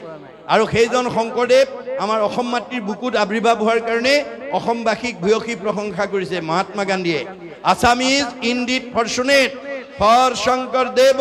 has 5 centuries back given to Assamese people an ideal which is also my ideal of Ram Rajya. মই যিখন ৰাম ৰাজ্য অসমত প্ৰতিষ্ঠা কৰাৰ মানস কৰি আহিছিল শংকৰদেৱে 500 বছৰ পূৰ্বতে এই ৰাম ৰাজ্য অসমত প্ৰতিষ্ঠা কৰি থৈ গৈছে অসমবাসী সঁচাকৈয়ে ভাগ্যৱান কিন্তু আজি অসমৰ মানুহে গুৰুজনাৰ দৰ্শন সঠিকভাৱে অধ্যয়ন নকৰাৰ কাৰণে আমাৰ একেখন গাঁৱতে আমি মিলাপ্ৰীতিয়ে থাকিব নোৱাৰো একেলগে বহি খাব নোৱাৰা অৱস্থা হৈ আছে এটো আমাৰ কাৰণে দুৰ্ভাগ্য গতিকে সব বুদ্ধি ধৰি পৰমাত্মা হৰি চিন্তিলন্ত মৌন ধৰি গতিকে আমি নিয়ম সংযম মানিব লাগিব বাক্যৰ সদাচাৰ গমন সদাচাৰ মনৰ সদাচাৰ সত্য দয়া প্ৰেম কৰুণা থাকিব লাগিব আৰু স্নান সদাচাৰ গাটো ধুলে ঢলঢলকে পানী ঢালিলেই নহব আপুনি গা ধুওঁতে বাহিৰে ভিতৰে শুদ্ধি কৰিব লাগিব মানে কৃষ্ণ একদেৱ দুখ হাৰি কাল মায়াদিৰ অধিকাৰী কৃষ্ণ বিনে শ্ৰেষ্ঠ দেৱ নাহি নাহি না আৰ সৃষ্টি স্থিতি অন্তকাৰী দেৱ তান্ত বিনে আন নাহি কেৱ জানিবা বিষ্ণুহে সমস্ত জগতে সাৰ বা জয় গুরু শঙ্কর সর্বগুণা করো যা করি নাহি কেউ পাম তুহারি শরণে রেণু শতকোটি বার একো করু প্রণাম দরখিত সুন্দর গৌর কলে বর জৈসন সুরপর কাষ সকল সভাসদ রঞ্জন যা করি দর্শনে পাপ বিনাশ আপনি গোটেই গুরু বন্দনাটো গাই পেলাই গা ধুই থাকক বাহিরে ভিতরে শুদ্ধ হব এটো স্নান সদাচার আমার শয়ন সদাচার আমার বহুতে শুবও নাজানে উঠিবও নাজানে টোপনি ধৰিল বুলি এতিয়া গৰম দিনত আঁঠুৱা তৰি থৈছে ঠাণ্ডা দিনত এতিয়া আঁঠুৱা তৰি থৈছে লেপ তুলি পাৰি থৈছে পেট ভৰাই খাইছে টোপনি ধৰিল বুলি গৈ কোমল বিছনাত গপংকে পৰি শুই দিছে এনেকুৱা স্বভাৱ আছে যদি এৰিব দেই গৈ পেলাই ধপংকে শুই নিদিব আমি কেনেকৈ শুব লাগে মাধৱদেৱে আমাক ঘোষাৰ মাজেদি কৈছে দুস্বপ্ন নাশন ইটো মাধৱ মাধৱ নাম দুষ্ট গ্ৰহ ভয় বিনাশন পৰম সম্পদ ৰূপ জানি মাধৱৰ নাম সৰ্বদাই কৰি কীৰ্তন মহাপুৰুষ মাধৱদেৱে 1000 এফাকি ঘোঁৰা জীৱতৰণৰ কাৰণে লিখি থৈ গৈছে তাৰ এফাকি ঘোষা হলেও নুগুৱাকৈ আপুনি নুশুব কেতিয়াবা আপোনাৰ পাৰিবাৰিক জীৱন দাম্পত্য জীৱন যুগ্ম জীৱন সাংসাৰিক জীৱন সামাজিক জীৱনৰ কিছুমান প্ৰতিক্ৰিয়া ভাবে এনেকৈ প্ৰভাৱ পেলাই বহুত সময়লৈকে আপোনাৰ টোপনি নাহে ছাতি পুতি লাগি থাকে তেনেকুৱা দুৰ্দিন যদি আপোনাৰ জীৱনলৈ কেতিয়াবা নামি আহে তেতিয়া আপুনি যিমান ঘোষা মুখস্থ আছে যিমান কীৰ্তন মুখস্থ আছে যিমান বৰগীত মুখস্থ আছে যিমান দিহানাম মুখস্থ আছে আপুনি গাবলৈ যত্ন কৰক অতি কম সময়তে সাউন্ড স্লিপ মধুৰ টোপনি আহি যাব আমাৰ বহুত মানুহ উঠিবও নাজানে সাৰ পোৱাৰ লগে লগে চকু মোহাৰি জপংকে কামৰ ধান্দাত নামি আহে এটো অভ্যাস আছে যদি এৰিব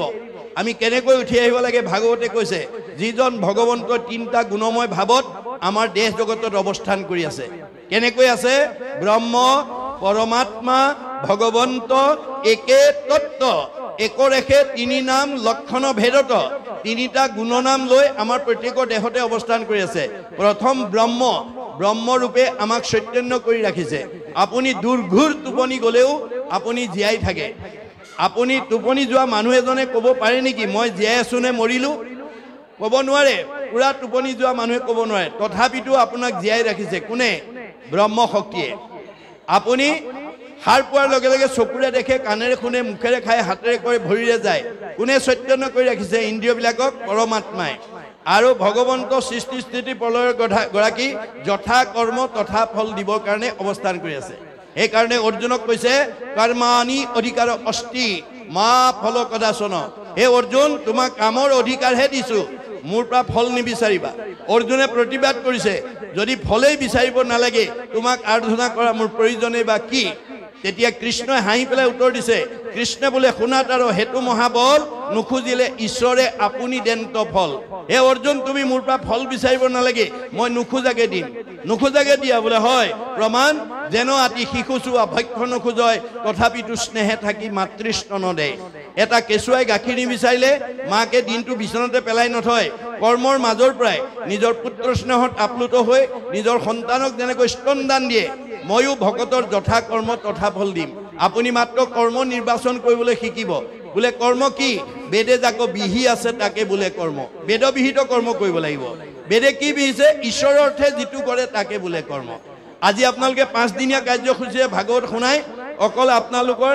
এই গাঁওখনকে আপোনালোকে উদ্ধাৰ কৰা নাই মাদুৰী মলগাঁওকে আপোনালোকে উদ্ধাৰ কৰা নাই মলা গাঁৱেই নহয় এই মাইক্ৰফোনৰ শব্দ ধ্বনি ভাগৱতৰ প্ৰতিধ্বনি কিমান দূৰলৈকে গৈছে একজনে যদি নাম ওচৰৈ শুনে মানে পাপ সবাৰো হৰৈ মানুহটো দূৰৰ কথা মোৰ ভক্ত জৈত্য থাকে উদাৰ চৰিত্ৰ কীট পতংগ কুশিটো কৰে পবিত্ৰ আজি আপোনালোকৰ মাদুৰী মলা গাঁৱৰ ৰাইজে 5 দিনীয়া কাৰ্যসূচীৰে ভাগৱত ব্যাখ্যা অনুষ্ঠান অনুষ্ঠিত কৰি বিশ্বৰ ব্ৰহ্মাণ্ডৰ প্ৰদূষণ বায়ু সংশোধন কৰিছে আৰু জীৱ জগতকো আপোনালোকে উদ্ধাৰ কৰিছে গতিকে আপোনালোকৰ সমাজে এনে পৰহিতকৰ বা জনহিতকৰ কাম কৰাৰ কাৰণে আপোনালোকৰ কি হ'ব পৰোপকাৰায় পুণ্যম আপোনালোকৰ গাঁওবাসীৰ পুণ্য অৰ্জন হ'ব মনত ৰাখিব গতিকে আমি এই কৰ্মবিলাকলৈ আমি কি কৰিব লাগিব ভাগৱতৰ আদৰ্শৰে আগবাঢ়ি আহিব লাগিব গতিকে ইমানবিলাক আত্মাক এই 5 দিন ঈশ্বৰৰ কথা শুনাই জন্ম জন্মান্তৰ কাৰণে পুণ্য অৰ্জন কৰাৰ সুবিধা দি দিলে যদি আপোনালোকে 5 দিনীয়া কাৰ্যসূচীৰে এই ভাগৱত পাঠ ব্যাখ্যা নাপাতিলে হেতেন আজি এই গধূলা আহি ইমান মানুহ বহি নাথাকিলেহেঁতেন নিজৰ নিজৰ কামত ব্যস্ত হৈ থাকিলেহেঁতেন আজি ইমানবিলাক আত্মাক আনি কৃষ্ণ কথা শুনাই জন্ম জন্মান্তৰ কাৰণে পুণ্য সঞ্চয় কৰাৰ সৌভাগ্য আনি দিলে তাৰ কাৰণে গোটেই গাঁওবাসীৰ কি হ'ব পৰোপকাৰায় পুণ্যম এই কথা আমাক ভাগৱতে কৈ আছে তাৰপিছত কৈছে চতুৰ্ভুজৰ ৰূপ হৃদয়তে চিন্তি মণ্ডল মধ্যে থাপিল কৰি আবাহন দিলন্ত আসন পাছে পাদ্য নিবেদিল গতিকে আমাৰ ভগৱন্তক চতুৰ্ভুজ ৰূপ হৃদয়ত চিন্তা কৰি পাদ্য অঘলৈ তেওঁ আসনত বহি তেওঁক চিন্তা কৰিছে দেহ মন প্ৰাণ কৰি সাৱধান অৰ্পিলন্ত নিষ্ঠ কৰি আমি সদায় ঈশ্বৰত অৰ্পণ কৰি কৰ্ম কৰিব লাগে আমাৰ সেইকাৰণে অন্ন সদাচাৰটো আমাৰ আইসকলৰ কাৰণে বিশেষ প্ৰয়োজন আমাৰ বিবাহিত আইসকলক বিয়া দিনাখনেই আমাৰ বেদৰ মতে 7টা প্ৰতিজ্ঞা কৰায় তাৰ প্ৰথম প্ৰতিজ্ঞাটো কিহৰ ওপৰত কৰায় অন্ন লাভৰ কাৰণে তুমি প্ৰথম খোজ আগবঢ়োৱা তেতিয়া আইগৰাকীয়ে কয় আজিৰ পৰা ধন ধান অন্ন ব্যঞ্জন আদি মোৰ অধীন হ'ব সেই অৰ্থে মই প্ৰথম খোজ আগবঢ়াইছো এই বুলি সোঁ ভৰিটো আগলৈ দি মানে উত্তৰ ফালে এখোজ আগবঢ়াই দিয়ে ইয়াৰ তাৎপৰ্যটো কিহৰ কাৰণে 7টা প্ৰতিজ্ঞাৰ ভিতৰত অন্নৰ ওপৰত কিয় প্ৰাধান্য দিলে যে আইগৰাকীয়ে বিবাহিত আইগৰাকীয়ে ৰন্ধন কৰি দিয়া অন্ন ঘৰৰ পৰিয়ালে খোৱাৰ লগে লগে প্ৰত্যেক পৰিয়ালৰ দেহত 7 ধাতু সৃষ্টি হয় মনত ৰাখিব অন্ন খালে ৰস ৰসৰ পৰা তেজ তেজৰ পৰা মাংস মাংসৰ পৰা মেদৰ পৰা হাড়ৰ পৰা মজ্জা মজ্জাৰ পৰা শুক্ৰৰ পৰা সতি সন্তান জন্ম হ'ব ব্ৰহ্মশুদ্ধ অন্ন শুদ্ধ হ'লে ব্ৰহ্ম শুদ্ধ হ'ব ব্ৰহ্ম শুদ্ধ হ'লে মানে সতি সন্তান শুদ্ধ হ'ব এতিয়া আমাৰ আইসকলে কেনেকৈ শুদ্ধ ব্ৰহ্ম তৈয়াৰ কৰিব আমাৰ গীতা ভাগৱত কৈছে সবে কৃষ্ণত পৰ জানিবা নিশ্চয় অৰ্পণা নভৈলে কিছু ফল নধৰয় আইসকলে ৰান্ধিবলৈ নিয়া চাউল মুঠি ধোৱাৰ আগতে এমুঠি চাউল হাতত তুলি লৈ গুৰুদেৱ নাম ভকতত লাগিবৰ্থে বা ভগৱন্তত লাগিবৰ্থে অৰ্পণ কৰা হ'ল কৃষ্ণ এটো কোনো সংঘ অনাসংঘ বামুণীয়া কীৰ্তনীয়া সত্ৰ সমাজৰ বুলি কথা নাই মানুহ মাত্ৰেই জীৱশ্ৰেষ্ঠ মানুহ মাত্ৰেই আইসকলে ৰন্ধন কৰিবলৈ যোৱাৰ আগত এমুঠি চাউল ঈশ্বৰত অৰ্পণ কৰি থ'ব লাগিব কৃষ্ণ মন্ত্ৰ উচ্চাৰণ কৰাৰ লগে লগে হৰি নাম হুতাখন পাপ সুখান বন খনেকতে দহি কৰে চন আইগৰাকী কৃষ্ণ মন্ত্ৰই সেই সময়লৈকে হোৱা অবাঞ্ছিত 5টা পাপৰ পৰা সেই ঘৰখন উদ্ধাৰ কৰে আমাৰ প্ৰত্যেকখন ঘৰতে যি জাতি জনগোষ্ঠীতেই নাথাকক যি সম্প্ৰদায়তেই নাথাকক যি সমাজতেই নাথাকক আমাৰ মানুহ মাত্ৰেই 5টা পাপ হয় আমাৰ ৰাতিপুৱা শুই উঠাৰ পৰা গধূলা খোৱালৈকে কৰ্মবিলাক কৰোঁতে 5টা পাপ অবাঞ্ছিত পাপ হয় কি পাপ হয় কন্দনি পেখনি চুলি কলসী মাৰ্জনী গৃহস্থৰ পঞ্চ হিংসা সিজে ৰাতি দিনি এই পাঁচটা পাপ আমাৰ প্ৰত্যেক ঘৰতে ৰাতিয়ে দিনে সিদ্ধ হয় গতিকে কন্দনি মানে ঢেঁকীত ধান বনা বা মিক্সাৰত জা জলপান তৈয়াৰ কৰোঁতে ব্ৰহ্ম হত্যা হয় তাত এটা পাপ লাগে পেখনি মানে পতাত মছলা পিছা সৰিয়হ পিছা আদা পিছা নহৰু পিছা পিছি পেলাই আহাৰ তৈয়াৰ কৰোঁতে আমাৰ ব্ৰহ্ম হত্যা হয় তাতো পাপ লাগে চুলি মানে জুহালত গেছত ৰন্ধনশালাত অন্ন প্ৰস্তুত কৰোঁতে তাতো ব্ৰহ্ম হত্যা হয় তাতো পাপ লাগে কলহী কলহ বা কোনো পাত্ৰত পানী আনিলে চকুৰে মনিব নোৱাৰা জীৱাণু আহে তাক গৰম কৰি মাৰি দিয়া হয় তাতো ব্ৰহ্ম হত্যা পাপ হয় তাতো পাপ লাগে আৰু মাৰ্জনী ঠাইঘৰ সাৰোঁতে সূতা বাঢ়নি জাৰুত লাগি চকুৰে মনিব নোৱাৰা পোক পৰুৱা মৰে মচি আনোতেও চকুৰে মনিব নোৱাৰা জীৱাণু মৰি আহে গতিকে তাতো এটা পাপ লাগে এই পাঁচটা পাপ তাৰো দুখে গৃহবাসী স্বৰ্গক নাযায় মানুহ মাত্ৰে যি য'তেই নাথাকক যি ধৰ্মতে নাথাকক সেই পাঁচটা পাপৰ কাৰণে গৃহস্থী ধৰ্মৰ জীৱকেইটা বৈকুণ্ঠ দূৰৰ কথা স্বৰ্গলৈকে যাব নোৱাৰে কৃষ্ণ অৰ্থে কৰি কোনো মুকুতিক পায় আইগৰাকীয়ে যদি কৃষ্ণত অৰ্পণ কৰি ৰন্ধন কৰে আৰু খাবলৈ দিওঁতে কৃষ্ণ বুলি দিব পাৰে তেতিয়াহ'লে সেই পাপৰ পৰা সেই ঘৰখন মুক্ত হৈ যায় মনত ৰাখিব গতিকে আপোনালোকে ৰান্ধোতেও কৃষ্ণ গীতা ভাগৱতত কৈছে সবে কৃষ্ণত পৰ জানিবা নিশ্চয় অৰ্পণা নভৰিলে কিছু ফল নধৰে জলপুষ্প ফলমূলক খাদ্যদ্ৰব্য যত অন্ন আদি কৰি সবে অৰ্পিব কৃষ্ণত অৰ্পণ নকৰাকৈ কৃষ্ণ মন্ত্ৰ উচ্চাৰণ নকৰাকৈ আমাৰ আইসকলে অন্ন ৰান্ধিব নালাগে মনত ৰাখিব কথাটো আৰু এনেকৈ এমুঠি এমুঠি থওঁতে এমাহত টেকেলিটো ভৰিলে আপুনি বেচি পেলাই হয় নিজৰ ঘৰৰ কিবা পবিত্ৰ কামত লগাব নহয় নামঘৰ বা সত্ৰ অনুষ্ঠানলৈ আপুনি দান দিব পাৰিব তেতিয়াও আপোনাৰ পুণ্য হ'ব গতিকে আপোনাৰ এইটো কৰিব তাৰপিছত খাবলৈ দিওঁতেও কৃষ্ণ মন্ত্ৰ উচ্চাৰণ কৰি দিব লাগে আমাৰ বেদৰ মতে ভগৱানৰ মতে যে আপোনাৰ আইসকলে যিকোনো চাহ জলপান মানে অন্ন আদি দিওঁতে কৃষ্ণ খাওক বুলি ক'ব লাগে কৃষ্ণ শব্দটো উচ্চাৰণ কৰাৰ লগে লগে পাঁচটা পাপৰ পৰা সেই অন্নটো প্ৰদূষণ মুক্ত হৈ যায় গতিকে কৃষ্ণ বুলি নিদিলে কি হয় কৃষ্ণ মন্ত্ৰ হীন দ্ৰব্য মতিত আৰু দুষ্টা অন্ন জল সুৰাত আৰু কুকুৰৰ বিষ্ঠা কৃষ্ণ বুলি উচ্চাৰণ নকৰাকৈ দিয়া দ্ৰব্য কুকুৰৰ বিষ্ঠা তুল্য অপবিত্ৰ বুলি কৈছে কুকুৰৰ বিষ্ঠাৰ লগত কিয় তুলনা কৰিলে গৰুৰ গোবৰো গোবৰুৱাই খায় কিন্তু কুকুৰৰ বিষ্ঠা একোৱেই নাখায় গতিকে আইসকলে আমাৰ ঘৰখনৰ পৰিয়ালক উদ্ধাৰ কৰিব লাগিব কেনেকৈ কৃষ্ণ সংস্কৃতিৰ অৱলম্বনৰ দ্বাৰা আৰু অৰ্জুনক কৈছে যিখন গৃহস্থী আইসকলৰ গাত 7টা সদ্গুণ থাকিব আইসকলৰ গাত 7টা সদ্গুণ থাকিব লাগে আপোনালোকৰ ইয়াত বহি থকা কাৰোবাৰ যদি 7টা আছে ভাগ্যৱান তিৰোতা মহিলা গতিকে কাৰোবাৰ যদি কমি আছে পুৰাই ল'ব মই কৈ থৈ যাওঁ দেই কৃষ্ণই অৰ্জুনক কৈছে অৰ্জুন যিসকল আইৰ গাত 7টা সদ্গুণ থাকিব তেওঁ নিজে উদ্ধাৰ হ'বই পৰিয়ালক উদ্ধাৰ কৰিব সমাজক উদ্ধাৰ কৰিব পৰিৱেশটো উন্নত কৰি নিজক প্ৰতিষ্ঠা কৰিব এতিয়া কি 7টা গুণ 1 নম্বৰ কীৰ্তি চিৰি বাকৈশ্য নাৰীনাং ধীতি মেধা ক্ষমা স্মৃতি এই 7টা মনত ৰাখিব দেই কীৰ্তি মানে আইসকলৰ কামবিলাক আনে দেখিলে প্ৰশংসা কৰাৰ দৰে হ'ব লাগে নিট এণ্ড ক্লিন ডিচিপ্লিন একদম নিয়মানুৱৰ্তিতা ৰক্ষা কৰি ধুনীয়াকৈ কামবিলাক কৰিব লাগে আমাৰ আইসকলৰ হেতু গুণ থাকিব লাগে কীৰ্তি চিৰি নিজেও ধুনীয়া হৈ থাকিব লাগে পৰিয়ালকো সুন্দৰ কৰি ৰাখিব লাগে স্বামীকো সুন্দৰ কৰি ৰাখিব লাগে ল'ৰা ছোৱালীয়ে যাতে অখাদ্য খাই পেলাই যাতে সোনকালে আমাৰ মাজৰ পৰা যাব লগা নহয় তাৰ প্ৰতি দৃষ্টি ৰাখিব লাগে চিৰি বা কৈছ কথা ক'ব জানিব লাগে সত্য প্ৰিয় হিত আজি বহুতে কথা ক'ব নজনাৰ কাৰণে বহুত বোৱাৰী শাহুৱেকে বেয়া পায় বহুত শাহুৱেকক বোৱাৰীয়েকে বেয়া পায় কিয় কথা ক'ব নজনাৰ কাৰণে শাহুৱেকে বোৱাৰীয়েকক কেনেকৈ নিজৰ ছোৱালীৰ দৰে মৰম কৰি কথা ক'ব লাগে তাক নজনাৰ কাৰণে বহুত শাহুৱেকক বোৱাৰীকে বেয়া পায় আৰু বহুত বোৱাৰীয়ে শাহুৱেকক কেনেকৈ নিজৰ মাকৰ দৰে ভাবি মানে আচৰণ কৰিব লাগে তাক নজনাৰ কাৰণে বহুত বোৱাৰীক শাহুৱেকে বেয়া পায় গতিকে আমাৰ এই কথা ক'ব জানিব লাগিব সত্য প্ৰিয় হিত তাৰপিছত ধীতি ধৈৰ্য গুণ থাকিব লাগে যিখন ঘৰৰ আইসকল ধৈৰ্যৱান সেইখন ঘৰৰ পৰিয়াল কেতিয়াও বিপদত পৰিব নোৱাৰে যিখন ঘৰৰ আইসকল ধৈৰ্যহীন অলপ কথাতে খং উঠি পেলাই স্বামী বা ল'ৰা ছোৱালীক উচতাই দিয়ে কাজিয়া পেচাল কৰিবলৈ সেইখন ঘৰত অশান্তিয়ে বাহ লয় গতিকে আইসকলৰ ধৈৰ্য গুণ থাকিব লাগিব আইসকলৰ ধৈৰ্য গুণটো কেনেকুৱা থাকিব লাগিব হৰিচন্দ্ৰ ৰজা শৈবাৰ দৰে হ'ব লাগিব শৈবাই ধৈৰ্য গুণ কেনেকৈ দেখুৱাই থৈ গৈছে যে আমাৰ হৰিচন্দ্ৰ ৰজাই ভাৰ্যাৰ লগত কোনো আলোচনা নকৰাকৈ সত্যত বন্দী হৈ মানে বিশ্বামিত্ৰক ৰাজ্য ধন সব দি দিলে অৱশেষত দক্ষিণা দিবলৈ পইচা নাই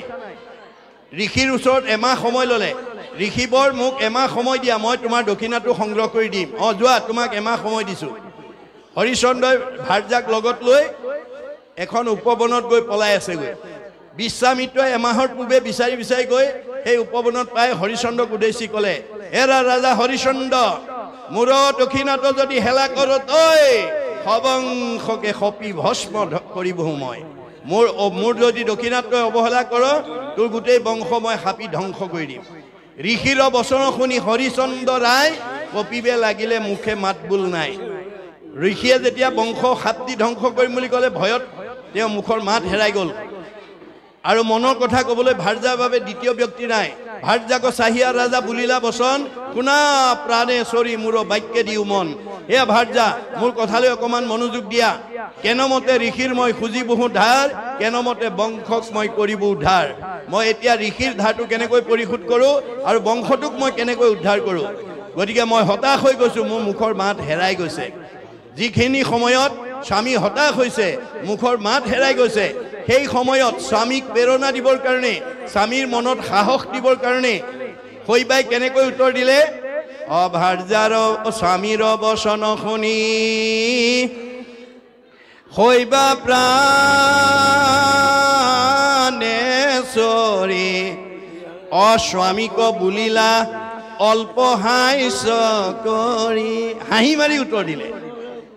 স্বামী হতাশ হৈছে ভাৰ্যাৰ মুখত হাঁহি দেখাৰ লগে লগে প্ৰেৰণা পাইছে সাহস পাইছে আৰু কি বুলি ক'লে নাহি নাহি আন ধৰ্ম জানা সত্য বিনা জানি আন নিচিন্তিও দিও ক দক্ষিণা হয় নকৰিবা মহাৰাজ সত্যতকৈ ধৰ্ম নাই দক্ষিণা দি দিয়া হৰিচন্দ্ৰই ক'লে মই ক'ৰ পৰা দিম মোৰ হাতত পইচাও নাই আমাকো বিকিয়া ৰাজা ঋষিৰ খোজা ধাৰ আতপৰে আন উপায় নেদেখো হোৱাৰ মোক বিক্ৰী কৰি হ'লেও তুমি সত্য ৰক্ষা কৰা এই যিটো সাহস এই যিটো প্ৰেৰণা আমাৰ বাৰু সিমানলৈ যাব নালাগে দেই আপোনালোকে নিজক বিক্ৰী কৰিবগৈ নালাগে কেতিয়াবা কিবা কাৰণত কিবা পৰিস্থিতিত যদি স্বামী হতাশ হয় তেতিয়া ভাৰ্যাই তেওঁক ক'ব পাৰিব লাগিব আপুনি কিয় হতাশ হৈছে আন্ধাৰে পোহৰে দিনটো সুখে দুখে জীৱনটো ধৈৰ্য ধৰক দুখক অতিক্ৰমী সুখক প্ৰতিষ্ঠা কৰাই প্ৰকৃত জীৱনৰ সাৰ্থকতা এই বুলি আপোনালোকে ক'ব পাৰিব লাগিব কেতিয়াবা কিবা কাৰণত ভাৰ্যাও হতাশ হ'ব পাৰে কোনোবা পৰিস্থিতিত তেতিয়া স্বামীয়েও ক'ব পাৰিব লাগিব যে তুমি কিয় ইমান হতাশ হৈছা ধৈৰ্য ধৰা আন্ধাৰে পোহৰে দিনটো সুখে দুখে জীৱনটো দুখক অতিক্ৰমী সুখক প্ৰতিষ্ঠা কৰা প্ৰকৃত জীৱনৰ সাৰ্থকতা এইজনে ইজনে সিজনক এই প্ৰেৰণা দিব লাগিব কিয় বিবাহ সম্বন্ধে পুৰুষৰ অৰ্ধাংগিনী স্বামী বুলি ধৰ্ম কৰ্ম পাই অৰ্ধখিনি সেহি হেতু কটু কটু ধৰ্মিনী ৰমণী পাপ কাৰ্যে বাধা দিয়া খন্দাই বিঘিনী কটু অধৰ্মিনী তিৰি ধৰ্মক বাধিয়া স্বামীক নিউৱে ঘূৰে নৰকে টানিয়া এতিয়া ভাৰ্যাক দুটা ভাগত বিভক্ত কৰি দেখিছে ধৰ্মিনী নাৰী আৰু অধৰ্মিনী নাৰী যেনে আমাৰ এই মাদুৰী মলাগাঁও পৰিচালনা সমিতি বা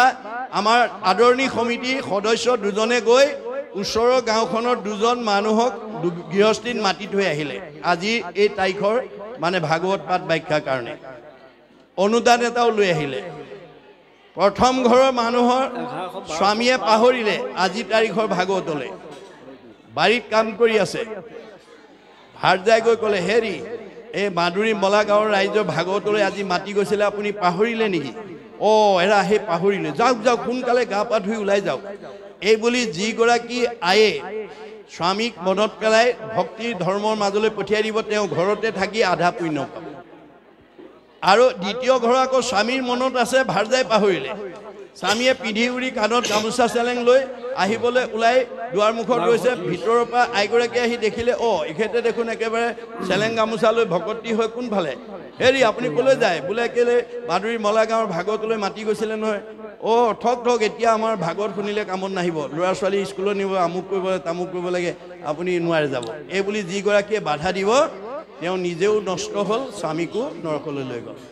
গতিকে আমাৰ যিসকল ভাৰ্যাই স্বামীক প্ৰেৰণা দি সৎ কামলৈ পঠিয়াই দিব তেওঁ আধা পুণ্য পাব কাৰণ বিবাহ সম্বন্ধে পুৰুষৰ অৰ্ধাংগিনী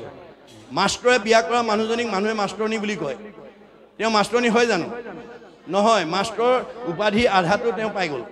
ডাক্তৰে বিয়া কৰাজনীক ডাক্তৰণী বুলি কয় তেওঁ ডাক্তৰণী হয় জানো নহয় স্বামী ডাক্তৰ হোৱাৰ কাৰণে তেওঁকো ডাক্তৰণী বুলি কৈ দিলে আধা পুণ্যটো আধা পাই যায় গতিকে বেয়া কাম কৰিলেও কাৰ ভাৰ্যা কাৰ স্বামী দুইজনৰ নাম সাঙুৰ খাই থাকে সেইকাৰণে আমি ইজনে সিজনক যাতে বিপদমুক্ত কৰি ৰখাৰ আমাৰ ব্যৱস্থাটো আমাৰ শাস্ত্ৰই দিছে যাৰ কাৰণে সৌ সিদিনা গুৰুজনাৰ দিনত অসমৰ এগৰাকী মহিয়সী নাৰীয়ে এই কথা কৈ পেলাই গুৰুজনৰ ওচৰত অলৌকিকক লৌকিক কৰি অবাস্তৱক বাস্তৱ কৰি জগতলৈ খ্যাতি এৰি থৈ গৈছে কোনে ৰাধিকা সতীয়ে গুৰুজনৰ ওচৰত কি বুলি কৈছিল গুৰুদেৱ মোৰ সতীত্ব গুণৰ অন্যতম বৈশিষ্ট্য যদি স্বামী বন্ধ কৰ্ম কৰে আচৰণ অবিষ্ট বাক্য কৰি তাক কৰুণী বাৰণ গুৰুদেৱ মোৰ স্বামীয়ে যদি কিবা ভুল কাম কৰা মোৰ চকুৰ আগত দেখা পাওঁ মই তেওঁক মধুৰ বাক্যৰে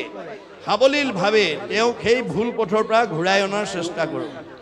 কেনেকুৱা ভুল পথলৈ গ'লে তুমি অগ্ৰাধিকাৰ দিয়া যদি কলি থকা ঠাইলৈ যায় বোলে কলি ক'ত থাকেতো বোলে পৰীক্ষিত ৰজাই কলিক দিগ্ধ কৰোঁতে প্ৰধানকৈ 4টা ঠাই দিছিলে নিৰ্পতি বুলন্ত কলি তোক দিলোঁ স্থান জৈত খেলে জুৱা পাশা কৰে মদ্যপান স্ত্ৰী পঞ্চ শুনা গৃহস্থৰ থাকে জৈত এই 4 স্থান দিলোঁ বংশ গয়া তৈত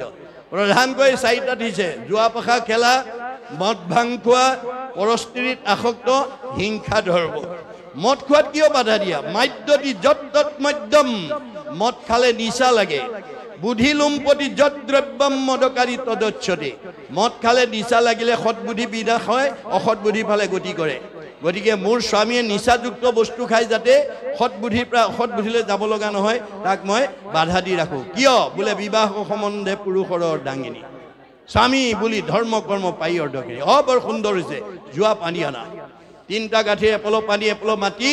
ব্ৰহ্মপুত্ৰৰ পৰা যোগবলৈ আনি টেম্বুৱনী জানত পেলাই দিয়াৰ লগে লগে বুৱতী নদী বন্ধ হৈ গ'ল সেই অঞ্চলৰ ৰাইজ বানপানীৰ কবলৰ পৰা উদ্ধাৰ হ'ল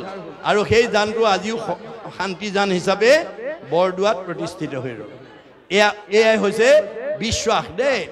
আপোনালোকে এই ভাগৱতৰ প্ৰতিটো কথাকে বিশ্বাস কৰি ল'ব বিশ্বাসে পাইবে তাংক তৰ্কে বহু দূৰ মানে মহাত্মা গান্ধী কৈছে religious beliefs are based on faith ধৰ্ম দৰ্শনটো বিশ্বাসৰ ওপৰত নিৰ্ভৰ কৰিব religion is not really what is grasped by brain but by heart ধৰ্ম দৰ্শন মগজে ঢুকি পোৱা বস্তু কাৰোবাক দেখুৱাই দিয়া বস্তু নহয় ই অন্তৰৰ উপলব্ধিৰ বস্তু আমাৰ উপলব্ধিয়ে সংস্কাৰ আনে আপুনি ভাগৱতৰ প্ৰতিটো আমাৰ জীৱনশৈলীৰ কাহিনীৰ কাৰণে ইয়াক প্ৰযোজ্য কৰিছে প্ৰতিটো শব্দ প্ৰতিটো বাক্য সেইকাৰণে আমি উপলব্ধিৰ দ্বাৰা নিজক সংস্কাৰ কৰিব লাগে গতিকে আমাৰ মাধৱদেৱে লিখিছে পাপ কৰি অনুতাপ উপজিলে যাৰ অনুতাপেই প্ৰায়শ্চিত্ত জানিবাহা তাৰ আপুনি কিবা এটা বেয়া কাম কৰাৰ কাৰণে পৰিয়ালে বেয়া পাইছে সমাজে বেয়া পাইছে সীমা ঘূৰিয়াই বেয়া পাইছে এতিয়া বেয়া কাম কৰাজনে অনুতপ্ত হ'ব লাগিব যে এইটো কাম কৰাৰ কাৰণে পৰিয়ালে বেয়া পাইছে সমাজে বেয়া পাইছে আৰু ওচৰ চুবুৰীয়া বেয়া পাইছে মই আৰু এই কাম ভৱিষ্যতে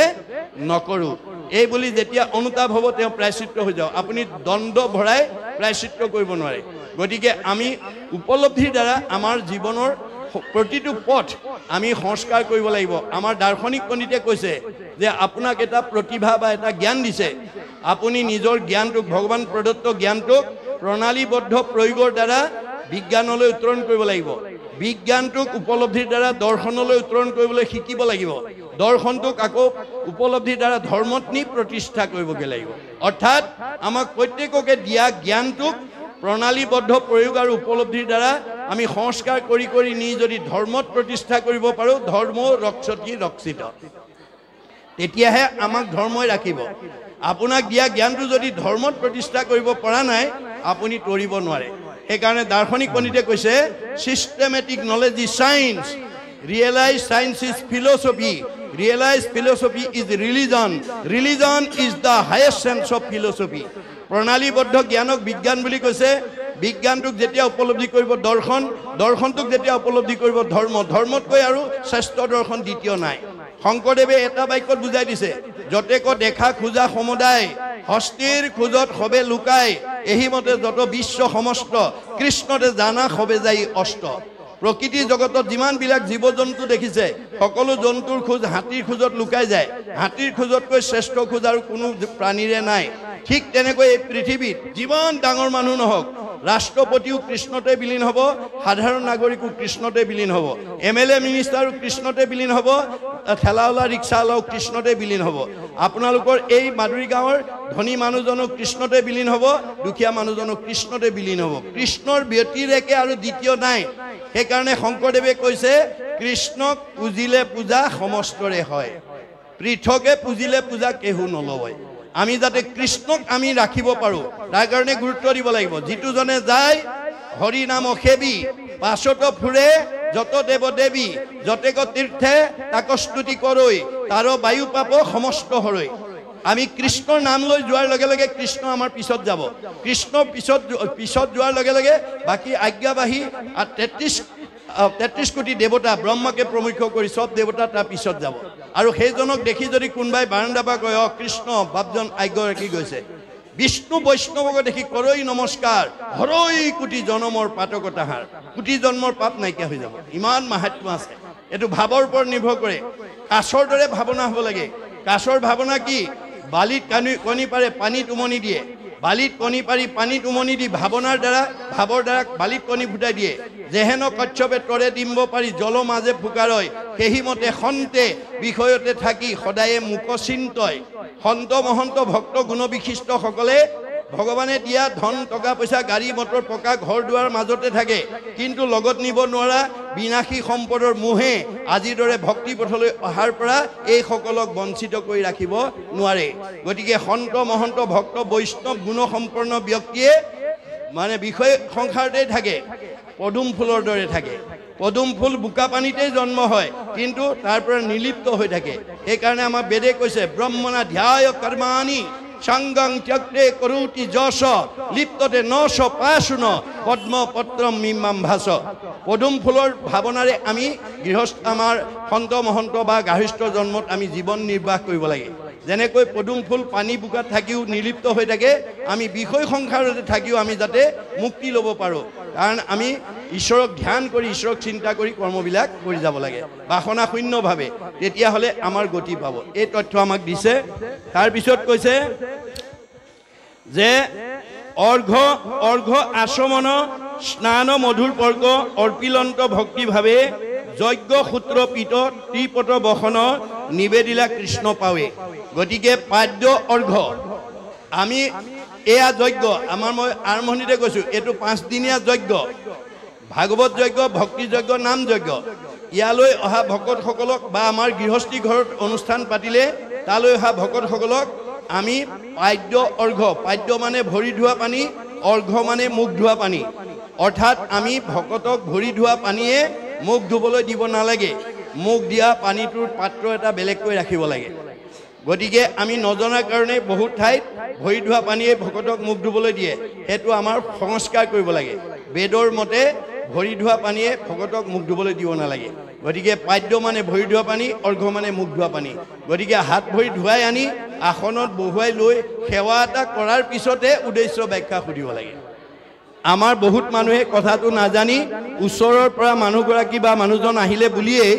চোতালতে সোধে কেলে আহিছিলে বোলে বাপক লগ পাব লাগিছিলে এই বাপ নাই নহয় কি হ'ল এই মাত্ৰ বজাৰ কৰিবলৈ ওলাই গ'ল হয় নেকি বোলে হয় তেতিয়াহ'লে যাওঁগৈ বোলে যোৱাগৈ আৰু সেইটো স্বভাৱ যদি আছে এৰিব দেই মানে ভকতৰ ওচৰ ডাঙৰ আঁতৰ নাই দেহৰহে ওচৰ আঁতৰ আছে আত্মাৰ নাই আপুনি কাষৰ মানুহঘৰ যদি মানুহজন বা মানুহগৰাকী আহিলেও যদি কটখনত বহুৱাই ধূপ এডাল জ্বলাই সেৱা এটা কৰি ল'ৰা ছোৱালীক সেৱা এটা কৰাই তেওঁ ক'ব অ' হৰি অ' ৰাম আৰু বহুত 10 মাইল আঁতৰৰ ভকতজনক আনি বহুৱাই পেলাই সেৱা ল'লেও তেওঁ ক'ব অ' হৰি অ' ৰাম অ' হৰি হৰতি পাপ ইতি হৰি মানে এই ঘৰখনৰ পাপবিলাক হৰণ কৰি লৈ যোৱা অ' ৰাম ৰাম নামত ৰমন কৰি চৈতন্য কৰি ৰাখা জীয়া মানুহ কৰি ৰাখা আমাৰ বহুত মৰা মানুহ আছে সেইকাৰণে কপিলে মাকক কৈছিলে মা তুমি জীয়া মানুহৰ দৰে থাকিবলৈ শিকিবা মাকে কৈছে বোপাই মৰা মানুহ আছিলে এই মৰা মানুহৰ সংখ্যা এতিয়া পৰিয়ালত বংশত ওচৰ চুবুৰীয়াত সৰহ বোলে কোনবিলাক মৰা মানুহ সাধুৰ সংগে কৃষ্ণ কথা নুশুনে যি নৰ জীৱন্ততে মৰা সিটো অধম পামৰ আজিৰ দৰে ভকতৰ সংগত আহি মন ভাল লগা কথা আনন্দ লগা কথা যি নুশুনে সি মনত বেয়া লগা কথাই শুনি থাকিব লাগিব যাৰ মনটো দিন ৰাতিপুৱা শুই উঠাৰ পৰা গধূলা খোৱালৈকে বেয়া লাগি থাকে সেইটো জিয়াতে মৰা বোলে জিয়া মানুহ হ'বলৈ কি কৰিব লাগিব মূৰ শুনিৰ মল কথা কহন্ত শুনন্ত যদি জানা ক'বা ল'ৰা ছোৱালীক ক'বা জীয়াৰী বোৱাৰীক ক'বা সীমা ঘৰীয়াক ক'বা ওচৰ চুবুৰীয়াক ক'বা বন্ধু বান্ধৱক ক'বা আলহী অতিথিক ক'বা ভকত বৈষ্ণৱক ক'বা আৰু যদি নাজানা কাণ পাতি শুনিবা শ্ৰোতা নহ'লে মা তুমি কোনোদিন বক্তা হ'ব নোৱাৰিবা যাৰ আনৰ ভাল কথা শুনাৰ ধৈৰ্য নাই সি আনক ভাল কথা কোৱাৰ যোগ্যতা অৰ্জন কৰিব নোৱাৰিব মুত বিনে চিত্ত আন দেৱত নেদন্ত মুত বিনে আন দেৱতাত মনোযোগ নিদিবা কাৰণ ব্ৰহ্মা আদি কৰি জীৱ যত ৰাম ৰাম ৰাম ৰাম ৰাম মায়া সজ্জা মাজে আশ্ৰয় ঘুমতি যায় আপুনি মইনো কোন সৃষ্টিকৰ্তা ব্ৰহ্মা সংহাৰকৰ্তা শিৱ পালনকৰ্তা বিষ্ণুকে প্ৰমুখ্য কৰি ৩৩ কোটি দেৱতা ভগৱানৰ মায়াত বন্দী হৈ আছে তেওঁলোক নিজে আন্ধাৰত আছে আন্ধাৰত থকা দেৱতাৰ আশ্ৰয় ল'লে আমি পোহৰ পাব নোৱাৰোঁ আন্ধাৰত বহি থকা মানুহ এজনৰ কাষত বহিলে আমি পোহৰ নাপাওঁ ক'ত বহিব লাগিব যে মাং প্ৰপদন্তে মায়া মেতাম তৰন্তিতে মই পোহৰ মোৰ কাষত যেতিয়ালৈকে আশ্ৰয় নল'ব শৰণ নল'ব তেতিয়ালৈকে তেওঁ অজ্ঞান আন্ধাৰতে বাস কৰিব লাগিব যদি আশ্ৰয় লয় পৰম আনন্দ আহি মনতমি লয় তেবে তাক আৰু তিনি তাপে নোচোয় তেতিয়া আমাৰ আনন্দ নিজে আহিব আপুনি আনন্দ বিচাৰিব নালাগে মনত ৰাখিব দেই আনন্দহে আপোনাৰ ঘৰ বিচাৰি ফুৰিব যি মানুহে ৰাতিপুৱা শুই উঠাৰ পৰা গধূলা খোৱালৈকে বন্ধু বান্ধৱ আলহী অতিথি ভকত বৈষ্ণৱৰ লগত কৃষ্ণ কথা পাতে আৰু শুনে তেওঁ ঘৰলৈ আনন্দ আহিব আৰু যি মানুহে কৃষ্ণ কথা নুশুনে তাৰ ঘৰলৈ দুখ বেদনা আহিব যি মানুহে পৰচৰ্চা কৰে পৰনিন্দা কৰে পৰ সমালোচনা কৰে ভাল কথা নাপাতে গতিকে তাৰ ঘৰলৈ দুখ বেদনা আহিব দুখ বেদনা আপুনি বিচাৰিব নালাগে দুখ বেদনাই পৰচৰ্চা কৰা নিন্দা কৰা মানুহৰ ঘৰলৈ নিজে আহিব আপুনি বেমাৰ বিচাৰিব নালাগে বেমাৰেহে আপোনাৰ ঘৰ বিচাৰি ফুৰে যি মানুহে পেট ভৰাই খাই বেলি দুপৰলৈকে শুই থাকে সেইজন মানুহে ডায়েবেটিছ বিচাৰিব নালাগে ডায়েবেটিছ বেমাৰ তাৰ ঘৰত নিজে সোমাবগৈ পৰিশ্ৰম নকৰা মানুহৰ ঘৰলৈ ডায়েবেটিছ নিজে যাব আপুনি বিচাৰিব নালাগে আমাৰ সেইকাৰণে বেদে কৈছে শৰীৰৰ শ্ৰম শাৰীৰিক পৰিশ্ৰম কৰিবলৈ শিকিবা ডাক্তৰে সেইকাৰণে আমাৰ ডায়েবেটিছ হোৱা মানুহক কি কয় ৰাতিপুৱা গধূলি ২-৩ মাইল ৰাস্তা আপুনি ঘাম ওলোৱাকৈ খোজকাঢ়িব অন্য পৰিশ্ৰম নকৰে খোজকে কাঢ়গে গতিকে আমাৰ বেদে কৈছে শৰীৰৰ শ্ৰম শাৰীৰিক পৰিশ্ৰম কৰা মানুহক ডায়েবেটিছ বেমাৰে সহজে আক্ৰমণ কৰিব নোৱাৰে এই তথ্য